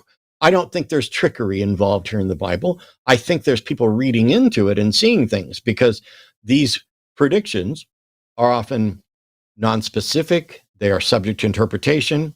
But let's assume that the Bible literally said, in 2015 years, this will happen. And in 2015 years, that happened. And it wasn't something that people were actually working towards, like we're going to rebuild Israel or whatever else. It's just, boom, this massive earthquake beyond measure happened, and it was predicted in the Bible. What conclusion can we draw from that clear prediction and the event? Well, if specifically, like if the source of that prophecy came from the scriptures and it comes to be, then my assumption, just trying to use like rationale, would be, okay, it seems like this scripture, the prophecy within the scripture became fulfilled. That's what I would think. Okay. Now, what if the very next line was another prediction that hadn't yet come true? Do we have any reason to think that one is going to come true as well? Oh, I see what you're saying. So like in, let's say, 2016 years, something else happens, but it doesn't? So the fact that something the other thing appears did happen. the fact that one thing appears to be a prediction that came true doesn't tell you anything at all about all the other potential predictions in there. It doesn't tell you anything at all about the supernatural. It doesn't tell you anything at all about how they knew or if they knew that it was going to happen. And this is why, while I have to stop calling myself a Bible geek, because I don't geek on the Bible quite as much as I used to, but and also, Bob. But it's like, I love doing Bible studies and I love talking about what this says and how people are interpreting it a little bit. But how do we tell what's true? And how do we confirm that there's any supernatural being behind all this? That's where I'm stuck. And so to me, the Bible might as well be, the Quran, the Bhagavad Gita, or a roll of toilet paper for all the good it's doing me. Actually, toilet paper would be more effective. And I don't just mean that to be insulting. I mean, literally, it's not doing anything for me. Right. No, and at that point, I guess it would just be something that people take on faith or hope. Like there are some Christians that would sit there and say, well, I know the Bible looks like on the surface that there's contradictions and things, that were prophesied, were let's say, applied in the New Testament, but it was fulfilled in the Old Testament. I would just say a lot of people take it on faith in the sense like there's some more spirituality involved with it. And to be honest with you, I do see the errors with that, because if I'm trying to, let's say, reach out to you or Justin, you guys are both, Christians, I need to be prepared and solid if I'm going to present you with this. So I understand what you're saying, but I guess at that point it would just be, taking it on faith. And I guess that depends on the person's value of that, Yeah. I mean, first of all, I have no idea what spirituality means, and spiritual, all those words are words that are used to mean so many different things to so many different people. But I also don't understand how anyone, and again, Brandon, I promise this is not insulting. This is just me from my years of getting here. Faith is the excuse people give when they don't have a good reason. There is no position you could ever hold that you could not say, I justify this based on faith. I don't have good reason. I'm going to take it on faith that, right-wing people are better than left-wing people, that white people are better than brown people, that men are better than women, that, anything, that the Cowboys are better than the Jets. Actually, that one you don't have to take on faith, but that's a sports joke. I hope I got it right, because I genuinely don't watch it. Well, the Jets won. I don't know if you said the Jets, but they beat the Bengals. But yeah. Sweet. I don't follow any of it. I was just making a sports joke. The point is, why would you take anything on faith if faith is not a reliable path to truth? Yeah. I mean, I guess we would have to look at like how people as a whole, like how cultures over the years have looked at the scriptures and, looked at it as a source for, I guess, understanding life and understanding like how we got here and how to make sense of, I guess, the questions that we have internally. And you're right, because for some people, the scriptures might not be sufficient for those answers, and they just, put it to the side like, eh. And then for some people, it is, good enough. That's not the way reality works. Seeking outlet. The scripture is either good for an answer, irrespective of who you are, and taking it back to look at how other people have viewed scriptures is no more a path to truth than just taking it on faith. You have no way of showing which one of them was right, or if any of them were right. And so this is the indoctrination and the bias that theism and Christianity as well inject in their beliefs through apologetics. It is a process of saying, here's the reason you should consider this reliable. Here's all these other people who considered it reliable. Here's what they thought about it. These guys argued, and eventually they came up with this one. The disciples argued about, what's the path to salvation? Should this book even be included in the Bible? We had canonization issues where the Apocalypse of Peter didn't make it in, but James almost didn't make it in because it was too focused on works. Revelation almost didn't make it in because people considered it the ravings of a lunatic. And yet somehow these things made it in. And it doesn't make sense until you say, oh, God made sure they got it in. Well, how do you know that? And at the end of the day, you're just stacking up anecdotes. You're stacking up. It is. I did a video. It's not compound interest, it's compound inference, in which one person infers something and then somebody else takes that and they infer something else, and somebody takes that and they infer something else. And that's how you get to this robust people wearing stupid hats and swinging things around with incense and drinking wine and as if it's blood and all this, and telling people they, making pronouncements about other people's lives. That's all compound inference. And I want to know, what's the reason to think it's true? And that's where I've been stuck all this time. Yeah. And no, I definitely hear you, Matt. And even for me, like, yeah, I would say like currently in my life, like I just have a conviction about God, and maybe that's just because I've been raised with it my whole life. Right. But I used to have, I guess like, No, keep going. I'm sorry. No, okay. So basically what I'm trying to get to is like, I guess for me personally, and honestly any decent person to do it, I'm just trying to stack the sides. I'm trying to look at, okay, what are the people that are saying the Bible is reliable saying, and what are the people that are saying the Bible is not reliable or saying? Because, at the end of the day, all we have is our processes to reason and make things rational or irrational. So, I guess I don't have an answer for you. I'm still speaking myself. Yeah, and I think that's right. And I think that's right. And it's generally great, except for one little thing. And that is the burden of proof is on the claim that there is a God. And you seem to have opted for that while evaluating both sides. Maybe I'm not going to psychoanalyze you and say that like it's hedge betting or anything. But for some reason, instead of starting with I'm not convinced and I need to be convinced, you seem to be starting with I'm convinced and I need someone to unconvince me. And I would say that's a backwards application of the burden of proof.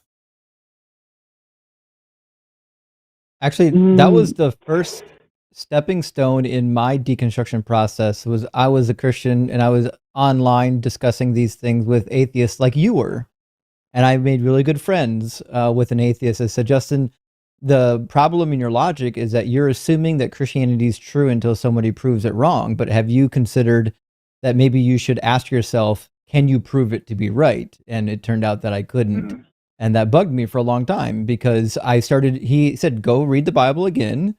And he goes, every time you read something, ask yourself, can I demonstrate this to be true? And the answer was no, I couldn't.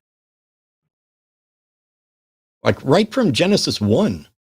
Justin and I, we have not identical, but similar stories in that was my sticking point. All I wanted to be, I thought God wanted me to be a preacher.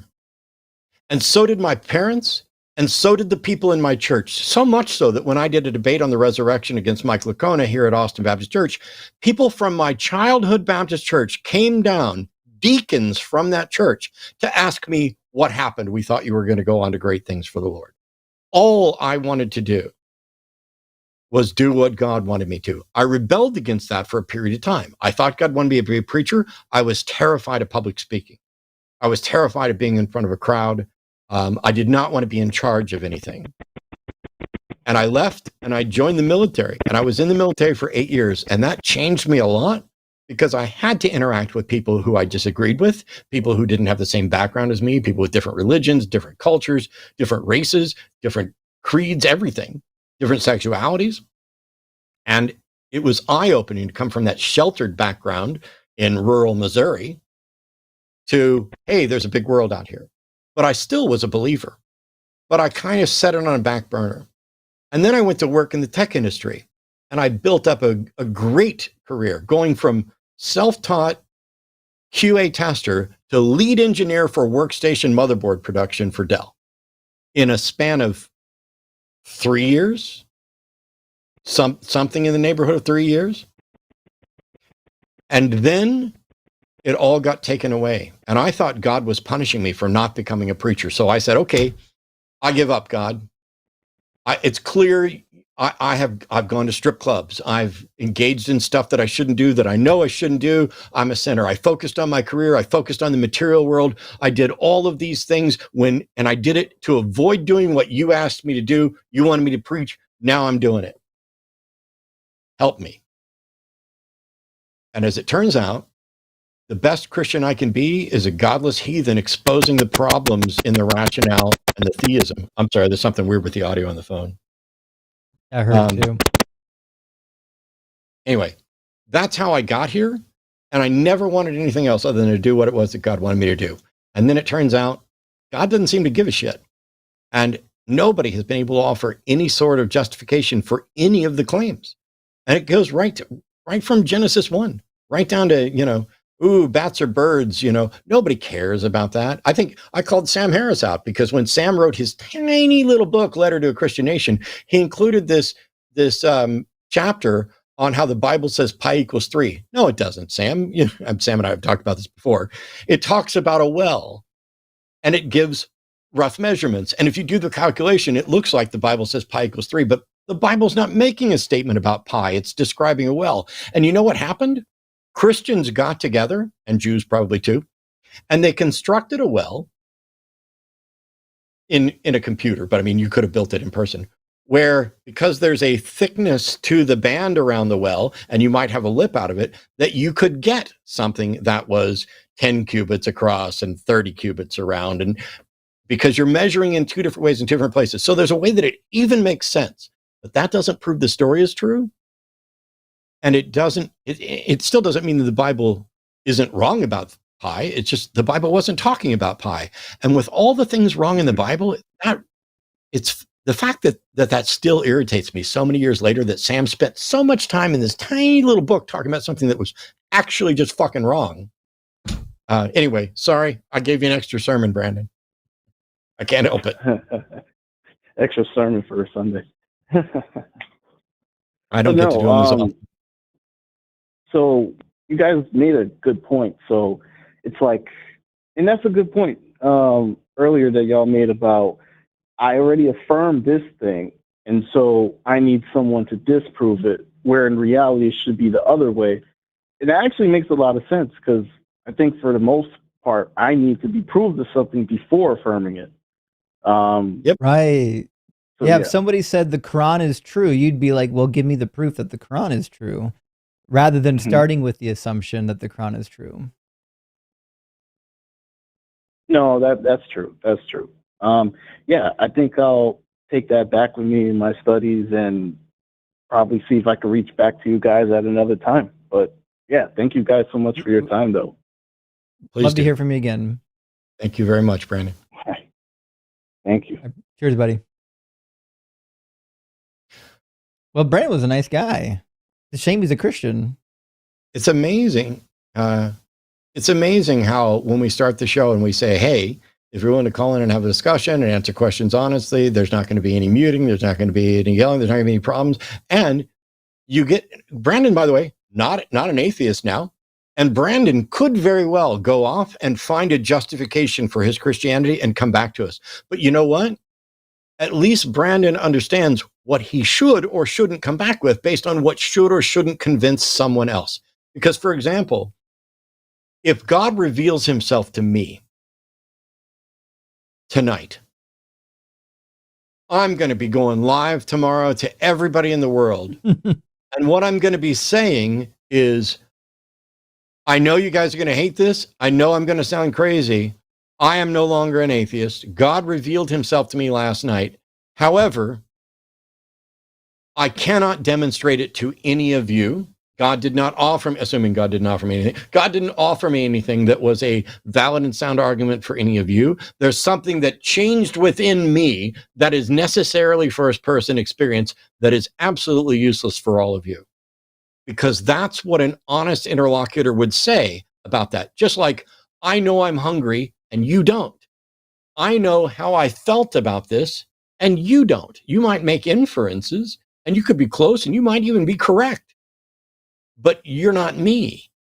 And so if God reveals himself, this is David Hume.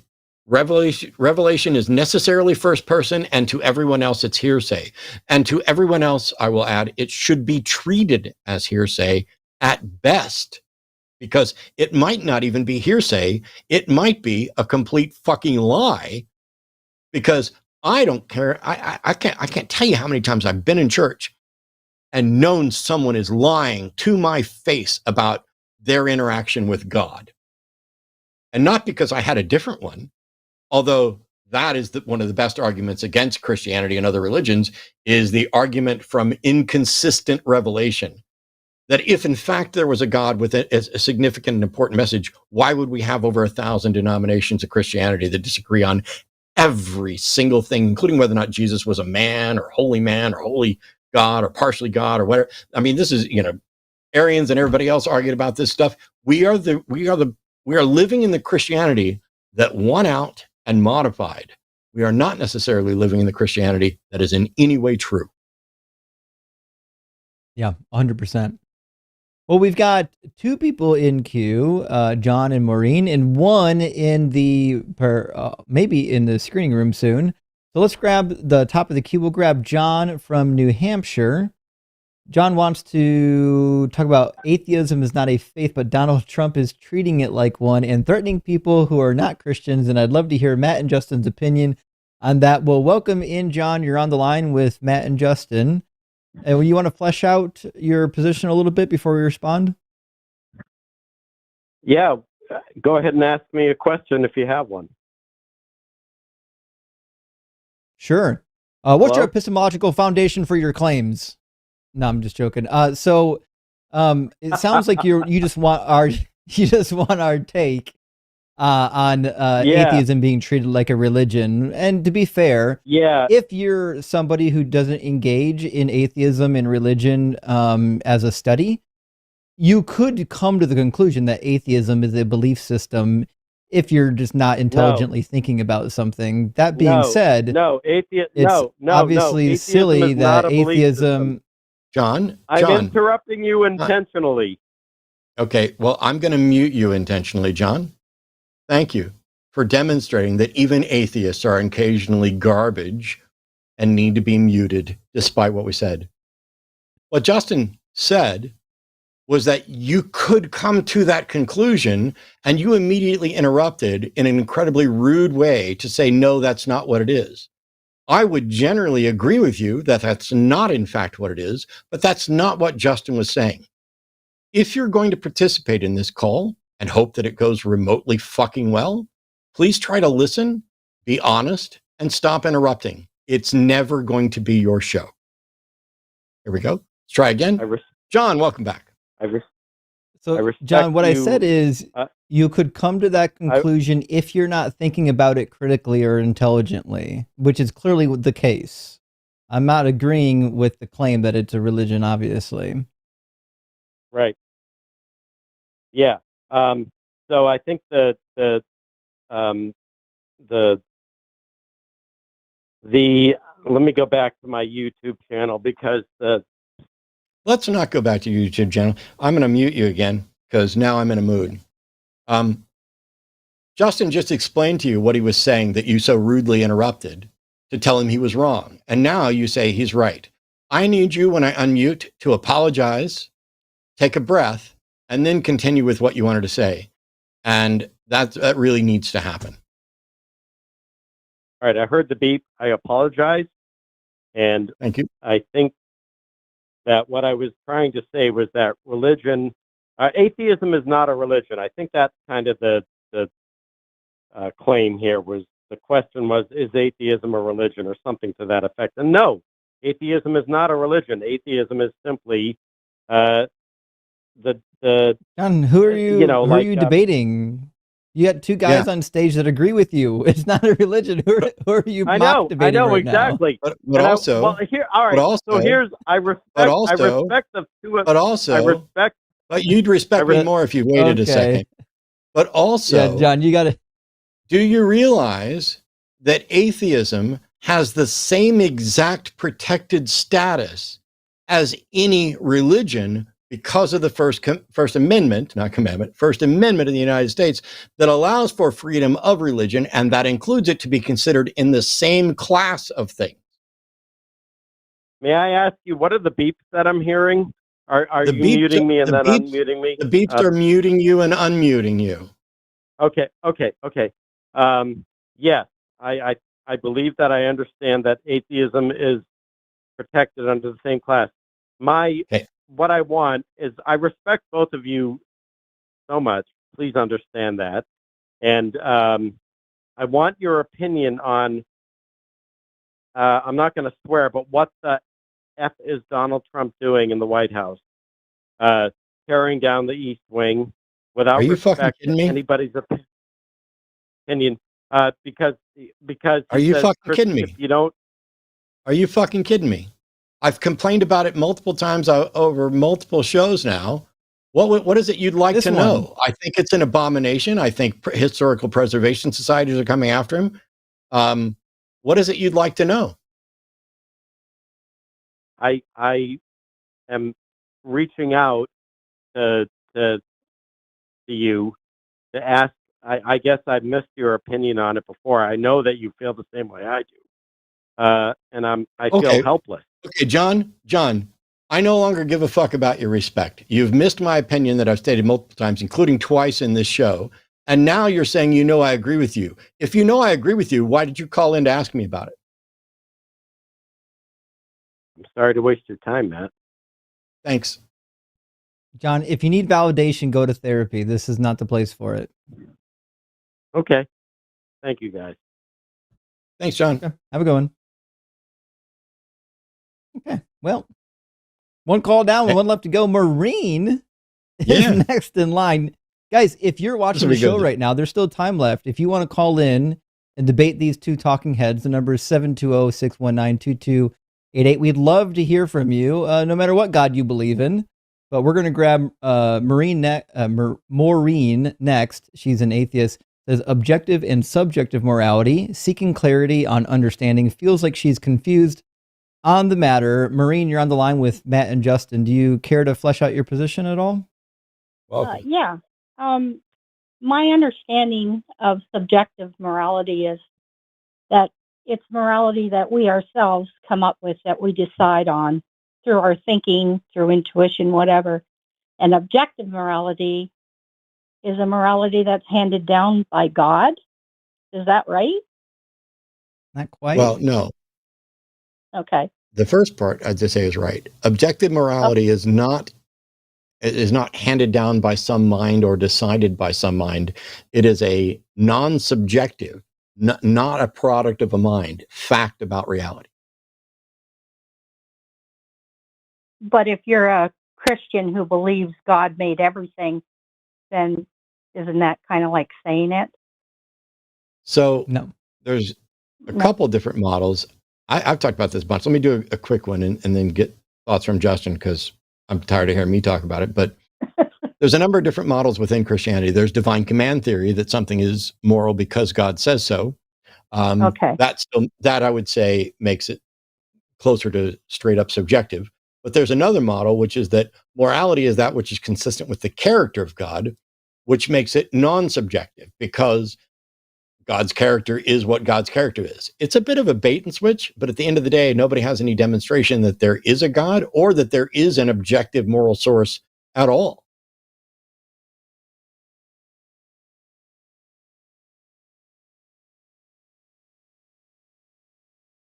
That makes sense, Maureen? Yeah. I think I get it. It's not really like it's just there. It's just what came with the universe. Is that what you're kind of saying? It's just a transcendental entity. Okay. So the idea of, like, we think sometimes the word objective just means that it's unarguably true, but that's not really what objective morals are. To be objective, it means it's true no matter what any mind thinks about it. There's no mind involved. So it's mind independent. But if God has a mind and that mind dictates what is moral, that means morals are dependent on a mind, God's mind, which means it's subjective morality. It's just a subject that's unquestionable. But an unquestionable subject is not objective by any stretch of the imagination. What it really comes down to is what Matt says. This comes into divine command theory. And divine command theory is this idea that something is moral if God tells you it's moral. But this gets you to the idea that, like, well, if God tells me to execute my child, then executing my child is good. If God said that I need to commit genocide, then committing genocide is good. And we see this with believers or not, with believers of Christianity and other God believers that are not Christian. When we walk them through the morality argument and we help them to understand that they believe in divine command theory, what I would do if I was in your position, because what they want to do is say, well, subjective morals are bad because that means we can't objectively say that something's wrong. And that may be true, but two things need to be done first. Number one, prove that the objective morals exist in the first place. They can't do it. But then number two, walk them through the logical path of divine command theory, and then do easy. Okay, if God tells you to execute your neighbor, would that be a good thing to obey? Because remember, disobeying God is always wrong. It's always immoral to disobey God. And they would have to conclude, well, the answer to that question is yes. And then you can push them even further. Said, okay, well, if God asked you to mutilate all the children at the orphanage, would it be good to obey God? And the logical answer is still yes. And you can push them as far as they'll go before they finally break. And this is what you need to do to highlight the silliness of their actual moral belief system. Being that I have subjective morals, I can look at something and say, hey, I don't think that's right. Do you think it's right? And we can come together and we can agree as a society what we think should be permissible within our society. But when it comes from a God, you can never question it. which is why we had things like slavery in America, because God said it was okay. Leviticus 25, Exodus 21, Isaiah 14 all say that slavery is chill with God. So that's the problem with this divine command theory and also with the so-called objective morals. Okay. Can I throw you a wrench? So would No, you go ahead. say that? Ask your question. Oh, sorry. Would you say that like Christians or use God as an excuse then for their Yes. morals, and that Yes. they even put it into their religion, saying all I have to do is ask for forgiveness. So that Yes. gets them out of whatever they've done. So no matter what morals they're handed down or they think they've been given, they can just work their way around it. Yep. So No, God is their yeah. excuse. God is absolute, not just for morality, but for anything and everything. One of the examples I've used before, Maureen, have you ever played chess? Yeah, very badly. That me too. I play it all the time and I play pretty badly, but I love chess. Now, the rules of chess were originally created by a subjective mind. And they were essentially, I wouldn't say truly arbitrary. There are limits, you got the structure of the board and everything else, but essentially effectively arbitrary and the result of a subjective mind. But once those rules are established and people agree we're going to play by these rules, then the FIDE organization can say these are the official rules of chess for our tournaments, and somebody else can go make different rules of chess for their tournament. And you could sit there and argue. You can have house rules for games. You can have all kinds of stuff. And we've changed the rules of chess. We've added an en passant rule and other things. None of that is objective at its foundation, but it is absolutely objective in the assessments you can make with regard to whether or not your move is a good move or a bad move or a potentially indifferent move with respect to the established rules. It is completely non-subjective when somebody is in checkmate. It is completely non-subjective when someone is in check. It is subjective. It is non-subjective when someone has a positional advantage. They may not always be able to see it, and even engines will get it wrong, even though they're way better at chess than humans. And so all these people who are worried about, oh, if there's subjective morality, we're just stuck. We'll never be able to say anything's wrong. Yeah, we can. And all you got to do is say, hey, do you think it's okay to kill people? Would you be okay with them killing you? No? Then I think it's probably in our best interest to agree that we're going to view killing as wrong, whether the universe gives a shit about it or not. And we're going to try to impose some rules on this. That's all it takes for a moral structure. The notion that there has to be some divine on high, none of that solves it. And that's the dirty secret about every religious morality. None of them actually solve any of the objections they have with secular subjective morals. None of them. There's no solution. It's just, no, we're going to use my system. Why? That's still subjective. Why should I care what your God thinks? Yeah. And they use God as the ultimate, right? He's the one you can't post a question at all. So, and weirdly, God I would add this. Anything. Pardon me? Sorry. Go ahead, Matt. Okay. I talked over you. Go ahead, Justin. So I would add this: if they give you any pressure, just ask them, why should I be compelled to follow the morals of your God? Because this puts the burden on them to actually think about, like, I don't know why. Because they're assuming that their God is good in the first place, which means his morals must be good, but they can't demonstrate that God to be good. They just believe that he is. They'll say, well, That's you true. have to follow God's morals because you'll be doing bad things if you don't. Like, okay, so what? What's he going to do? Well, he'll send you to hell. Okay, so what? I don't. Give me a reason why I should follow this God's moral, whether it exists or not. If the only thing that makes following this God moral is that he'll light me on fire for eternity, then it sounds like this God's not moral himself. Well, yeah, and I think that's why they use that. All I got to do is ask for forgiveness, and it's all better. Nothing, I've done nothing wrong. Yeah. So they get out of. I would. They get out of God's wrath. So they They put it there they as try. that's the thing they got to answer to, and then they find a way around it. So that's I what would people point do, I them guess. to this.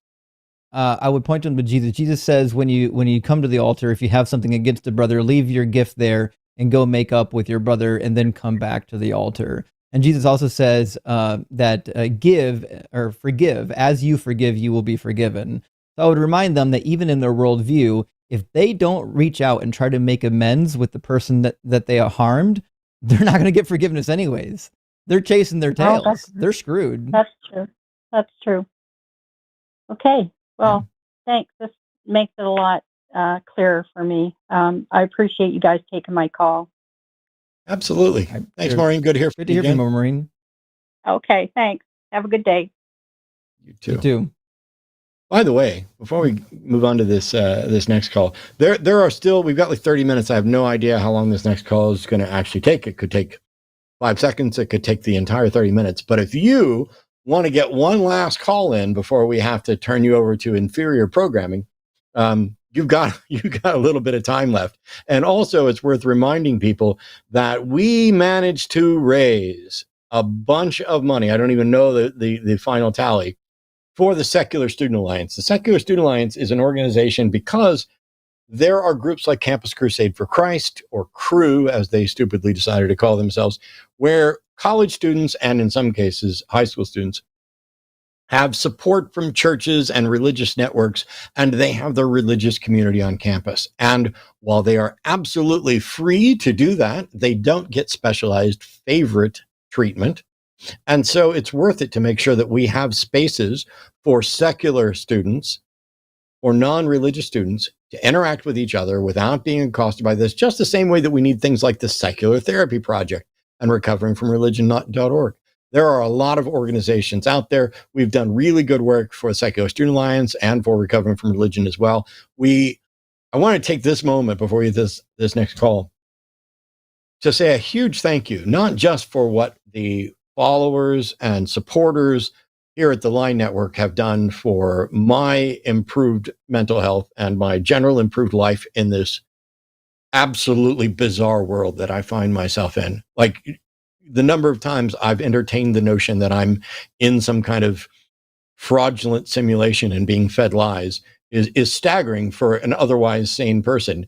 But it means a lot that people show up, tune in, contribute, talk, interact, spread the word, tell people. If you're not somebody who can contribute financially through super chats or through products, you can go to linemerch.com, you go to patreon.com/calltheline. If you're not able to support that way, that's fine. Trust me, the economy's tanking. I absolutely understand that people don't necessarily have disposable income to throw at a couple of guys talking at people who can't figure out that Jesus didn't build buildings in the Dark Ages. But all of this is incredibly important, and it's more important than ever. And as the encroachments on First Amendment speech continues, and as the billionaire class who own all of the social media are actually working towards eliminating and further marginalizing pocketed communities like ours, it's incredibly important that you guys continue to reach out and support what we do here so that we can keep getting information out, and maybe we can change more minds, and maybe we can build a flood of secularists saying, no, you shouldn't have got this far, but no further. We are here to stand up and make sure that nobody's rights are going to be marginalized by Christian nationalism or by radical Islam or any of those things. But even amongst secularists who decide that the sensible science-based community, that the peaceful queer-based community no longer have a value in this country. I'm an 8.5-year veteran of the military. I don't want to leave this country. I don't want to burn a flag. I don't want to call the president an orange turd. I don't want to do any number of things that I feel the need to do as the country that I love and swore an oath to protect falls down the tubes. And I just want to say that it is incredibly important for you guys to show up and keep supporting us. And I'm incredibly grateful.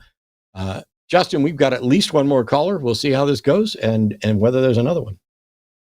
Looks that way. We're going to bring in Pip from the UK all the way across the pond. Pip is calling about religion. Ask, is it getting away with worst ideas, or is it a slippery slope fallacy? Pip, welcome. You're on the line with Matt and Justin. Do you care to kind of discuss what your question is? Yes, absolutely. I'll get straight to the point in that this is something I half remember Matt saying at a number of points, and I could be wrong about if this is the position he holds. If I'm wrong, please tell me. But from what I recall, he has said that religion is a gateway to worse ideas. And I think that that is a potential slippery slope argument, because I think that the reason people hold on to religions is a bit more complex than you've now got one bad idea and now there's potential worse ideas that can now creep in and make someone horrible. So I can't recall if I ever said that. There's a number of things about it that sound like me, but also some things that don't sound like me, not the least of which is that I try not to talk about religion broadly when I can avoid it. I won't say that I haven't. But for example, I don't necessarily view Christianity as a gateway to worse ideas, because I think the worse ideas are pretty much already included in there, that we are fallen, sinful beings deserving of eternal torment, and that everything about the one and only life we know is just a place to wipe your feet before the real life starts. I find that to be just about as repugnant as possible when you eliminate the entirety of existence as a testing ground, horrific footprint of inequality. I find that to be pretty fucking bad. And I think Islam is in the same category. I'm not even completely sure which one I think is worse. I think what ends up being worse about them is depending on how much power they have in the given culture. Because when we had a largely secular country before Christian nationalism took over, you could have your friends at the church down the street because nobody was trying to kill you. Nobody was trying to they were still trying to take away your rights. They just didn't have the power to do it. So I don't know that I would say that religion is a gateway to worse ideas, but liberalish and moderate religions are definitely potential gateways to the more fundamentalist and literal ones. Because this is what we talked about right at the top of the show. If you have an esoteric version of Christianity that you invented that does not rely upon and does not agree with the contents of the Bible, you have no foundation for that. But if you're relying on the Bible, you get to point to something and say, hey, it says if a man lies with another man as he lies with a woman, they've committed an abomination and deserving of death. That's way more powerful than Jim Bob down the street saying, God hates fags. Even though it means the same thing. Yeah, that's a very good point. Sorry. My apologies for the slur. I was quoting Westboro Baptist Church. Hopefully everybody gets that. Yes. Yeah. Plus, I see what you're getting day, at. so I'm almost allowed to use it now. Sorry, I think the delay's interrupting people. I apologize for asking. Do you want to add anything else before I reply? No, go ahead. Okay, cool. I really do see what you're getting at. And I think this stems from the mindset that my core philosophy, as I've kind of repeated in chat sometimes, is that I believe in a universe that doesn't care, but people who do. And because no one person is entirely rational, I do think that people will always be picking and choosing, parts of religion they do and don't like based on the Bible. Because I can guarantee that even the super literalist idiots like Kent Hovind or Ken Ham, all those people, are still ignoring things like don't mix fabrics, don't eat shellfish, so on and so forth. It's literally impossible to follow every aspect of the Bible, considering this was a multi-author Bronze Age text. And so what my impression is of moderate Christians is that they are coming from a place where this is an inherited idea. This is an inherited belief that they've been taught and indoctrinated in as children. And from what I know of psychology, not an expert, but this is what I know, is that humans are very, very good at clinging to our own bullshit biases, no matter how ridiculous it is. When the brain has accepted something as a core belief, we are going to try and justify it to hell or high water. And that's human nature, really. And I fully understand that I think the word was potentially. There is a potential danger because Christianity and the Bible has such utterly rancid ideas and bigoted concepts in there that it is very easy for someone who has a religious faith to go, well, God says this is what it is, so this is what it is, except not. So I'm confused. I think that. Sorry, go So on. Pip, I mean, I think we're kind of in agreement here. I think we all agree with you on this particular issue. But we've got just enough time to take one last caller, and we've got one in the queue. So Pip, we're going to move on to the next call. But we really appreciate being here. It's good to hear from you, and great accent. I loved it.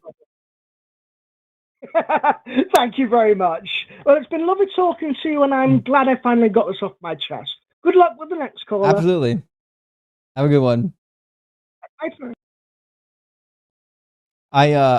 You may not be able to tell. I have some brethren that come from the UK as well, which is where my red facial hair comes from. But we've got Don in the screening room. We should have Don up here in just a minute. I thought Don was already in the queue, but I guess still getting screened in. But anyways, you know, the slippery slope, I don't know if that really applies to the formalized religions because we have a history of the bad shit they did. Yeah. It is a slippery slope fallacy. So first of all, slippery slopes exist, which is why a slippery slope fallacy exists. The slippery slope fallacy is essentially, if we allow this, then we will have to allow all those things. And sometimes that might be, but the only time it really applies is when you allow the thing at the bottom of the ramp, you have to allow the things prior to that as well. And people often get confused about the order of things. But in this case, saying if you buy into a moderate version of Christianity, for example, that absolutely can and sometimes does lead to a fundamentalist, literalist, Christian nationalist view. And sometimes it leads to atheism. However, if you don't present Christianity, I don't think anybody will ever get there. People will still advocate for non-belief in a number of other things.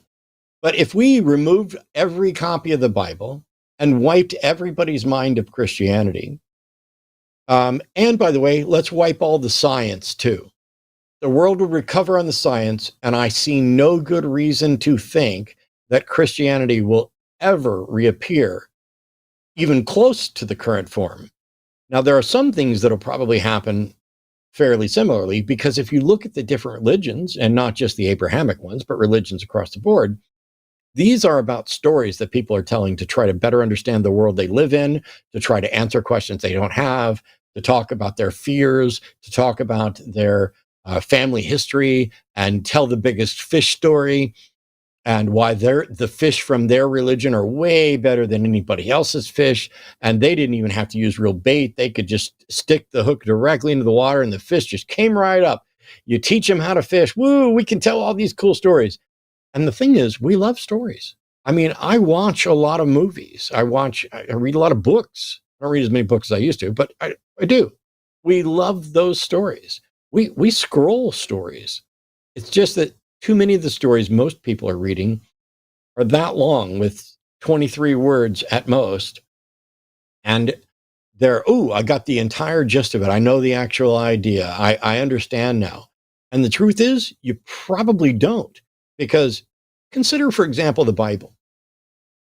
Justin and I both know people who have spent most of their life, if not their entire adult life, digging in on every little bit of minutia. For example, in that Isaiah 66:18, that particular verse, and I learned this today. I'm not recalling old knowledge. That particular verse cannot be properly translated because it is missing words. And so there's a sort of interpolation. If you read a couple of Bible study guides, a couple of different authors mention that. That's kind of cool. To go, hey, what do we think this said? How should we best interpret it? Everything else. But it's also a big problem. Why would there be any passage anywhere in the Bible, which is already a problematic way to communicate a message, that isn't clear or is missing words? How is God protecting the message if people have to make shit up? And that's exactly what happened in 66:18, Isaiah. Yep. Now they're probably right. There's a lot of that in the Bible too. The funny thing with Hebrew is there's a lot of implied states of being. Like you could say like hakelev ochel, which means like the dog is eating, but the word is not there. So there's no is in the sentence. You have to supply that, right?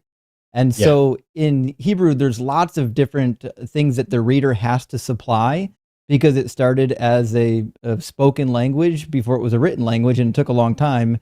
And you just get used to speaking a particular way. And so like when you're reading the Hebrew Bible, that's one text where you can pick 5 different translations and you might get 5 different readings of a particular passage because it's not always clear, which means God picked the worst time period to give his revelation, and in a language that's not even precise. And not to mention that prior to that, everyone did speak the same language and understood each other. And he said, fuck that. And he scattered those people around the globe. Yeah. Although I think my favorite, and this is my favorite personal discovery that I've made videos on. If you go read the story of the Tower of Babel, I was taught as a kid that it was about disobedience and that it was about trying to build a tower to God, which clearly that's not at all what it was. And so all of this was about the hubris of these people and how they were daring to challenge God or put themselves in the same place as God. And yet, if you actually read that passage, that's not even close to what the Bible says. What it actually says in that passage is that at this time, all the people were of one language. And they decided, hey, we don't want to separate. We want to build a big tower so that we will always know where to come back to for home. And we are going to work together for this. So people were communicating and cooperating towards a common goal to make their lives better for other humans. And God said, whoa, we can't have them doing that. We can't have cooperation for these secular purposes.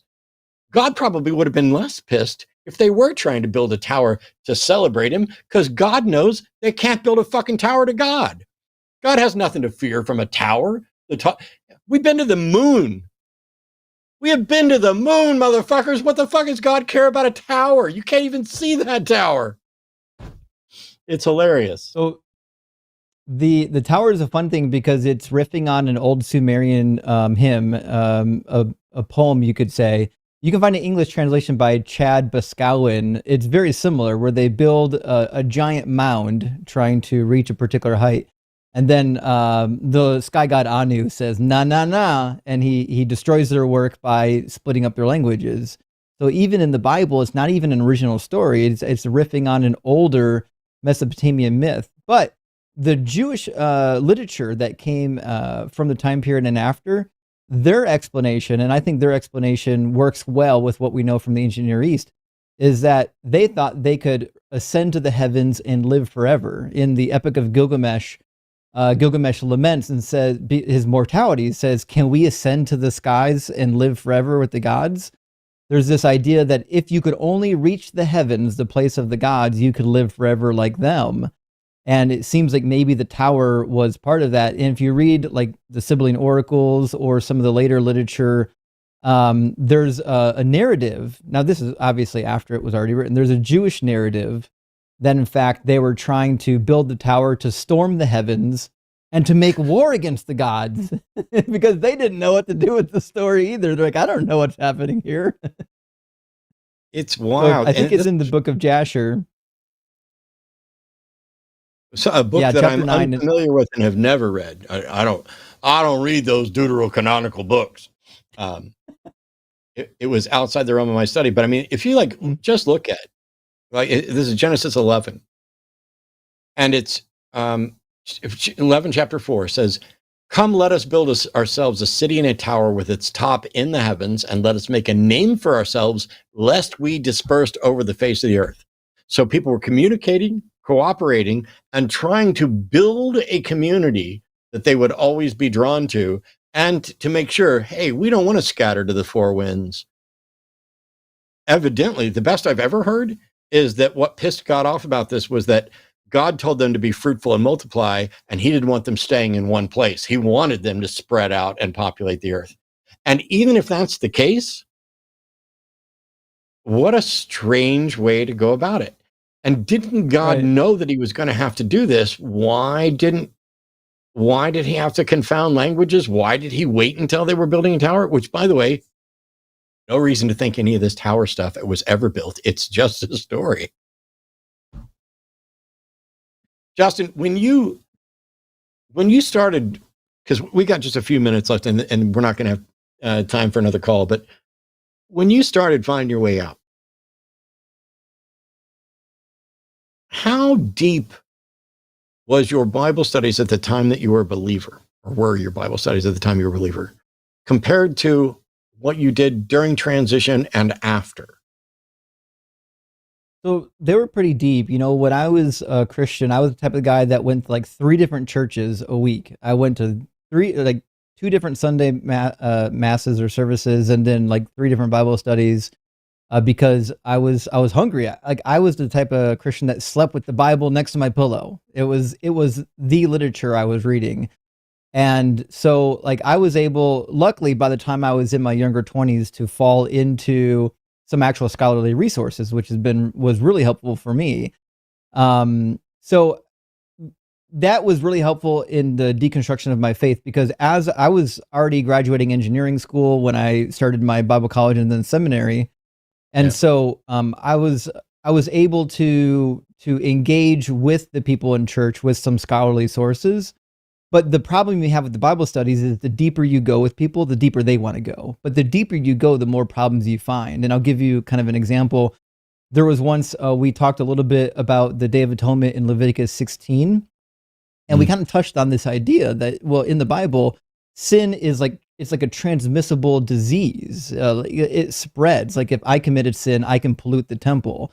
And there wasn't much of a difference between touching something unclean and saying something unclean. They were remedied with the same solution, right? And after the service, I had one astute audience member who was like, hey, are you telling me that God thinks that sin could make a building unclean?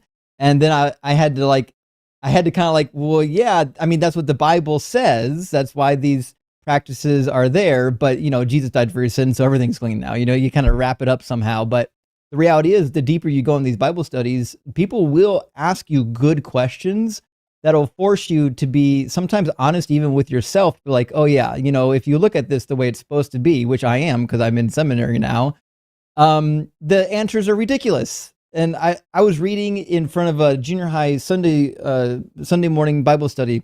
It was Sunday school is what we called it, obviously, but we were going through the punishment that David got for what he did with Bathsheba. And I'm reading the story out of 2 Samuel chapter 12, and I'm reading a kind of scanning ahead, and I get to the part where God basically says he's going to have the wives raped.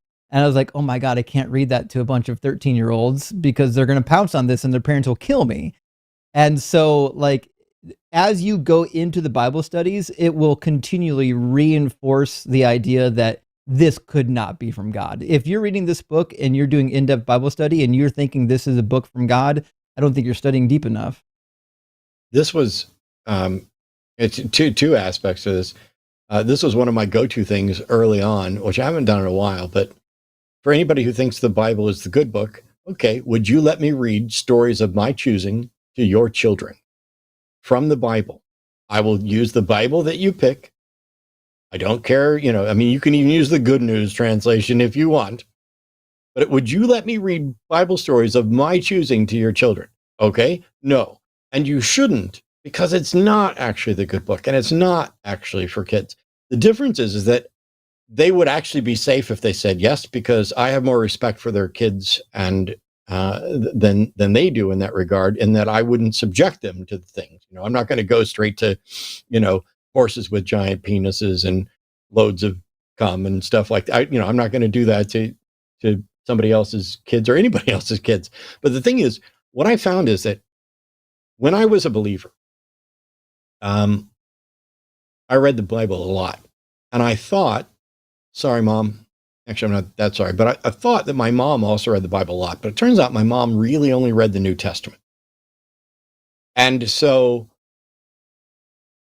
when I started digging in on Old Testament stuff, hey, I was trying to study to find out what there was for prophecy and what are we talking about? And is Daniel just, high as a fucking kite, or does any of this stuff make sense? And so I went through and I'm studying, and none of it was fun. It was like watching a movie that you watched as a kid and you thought was awesome. And now when you go back and look at that movie, holy crap, that movie is really bad, and not bad enough to be good. But then as I started doing this work more and engaging with believers on call-in shows and in debates, I keep talking about this Bible study utility that I use. I think it's fucking amazing. If somebody has one that's better, apart from just having an entire library at your disposal, I'd love to know about it. But Bible study became more fun once I was a non-believer, because it's like learning the secrets behind the tricks. It's, wow, I didn't see that. How did I not see? I've read this book 3 times. How did I not see this? I know I skipped the begats. I'm always going to skip the begats. Trust me, when I say I've read the Bible 10 times, I skip the fucking begats probably every time. But how did I miss this? How did I miss that? And the thing is, the view from theists is that this is one compelling narrative, not 66 plus for deuterocanonical books, books from different authors over a massive period of time that got pieced together as propaganda by the winners in the battles over what should be included. When I dig in and I start finding things like it, I could probably do content forever on my channel just by doing this. 1 Corinthians 2. And I, brethren, when I came to you, came not with excellency or speech of wisdom, declaring unto you the testimony of God.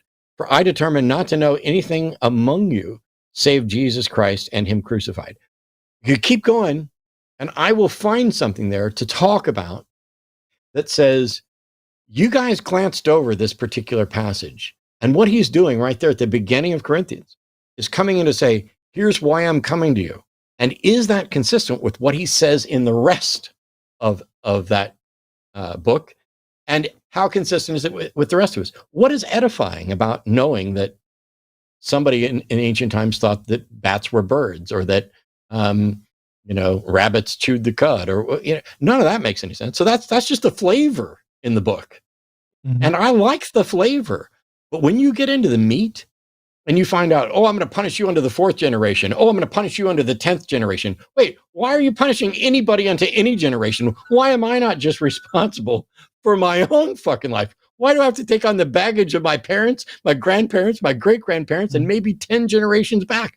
Oh, wait, no, not just 10 generations back, because both the 4th generation and the 10th generation are lies, because we're all being held accountable for what Eve did. Mm-hmm. Yeah, into the really millionth generation. What was so I can still pinpoint for me, like the first time I read something in the Bible that was super troubling for me. What was the first thing that troubled you that you found? I don't remember the first thing that truly troubled me, but there were things that I had read wrong and misunderstood. I know that Elisha and the cursing of the she-bears, and I was told that it was coming after a gang of youths, and I just dismissed it as that instead of kids. And the truth is, later on, I realized, what fucking difference would it make if it was a gang? I don't care if they were Bloods and Crips. They were calling a guy bald, and because that was disrespectful to a prophet, he cursed them, and God sent bears to rip them up. what the fuck am I worshiping? I remember that being a big one right off the bat. That is a big one. You know, there's another one similar to that in 1 Kings 13, and then a similar story that comes just a little bit later where God sends lions to kill a prophet that just got confused. And then a similar one where God sent lions to kill a man who refused to slap another prophet out of respect for him. And he goes, well, you disobeyed God. Now you get even lions. But he didn't know it was from God. So, but I do remember the first thing that I read, Exodus 21, when it says you can sell your daughters as a slave. And I dug in deep on that passage and realized, like, oh, there's no autonomy for women in this book, ever. Yes. It took me a little longer to recognize that. Unfortunately, we have now hit the wall, the timeline. Thank you so much, everybody, for tuning in today. Thanks, Justin, for carrying me through yet another show. I can't wait to do it again. Huge thank you to all the callers, especially Brandon. I look forward to hearing you again in the future. And to the people who didn't do particularly as well calling, think about it. Call back. All we're really looking for is, can we learn something? Can we teach something? And can we work together to make the world a better place and stop people from using their particular religious baggage, from marginalizing and destroying others and destroying the world around all of us? Don't forget to tune back here in 2 hours for Sunday Show After Dark. In the meantime, patreon.com/calltheline, linemerch.com. But the big thing is, spread the word about the show. Let people know what's going on. Get them to call in. If you have family members that you are uncomfortable talking to, send them to us. We're really sweet. Sometimes. Hit like and subscribe. It helps the show. It's free. Do it. Click the button. Thanks. Bye. You should fire me up.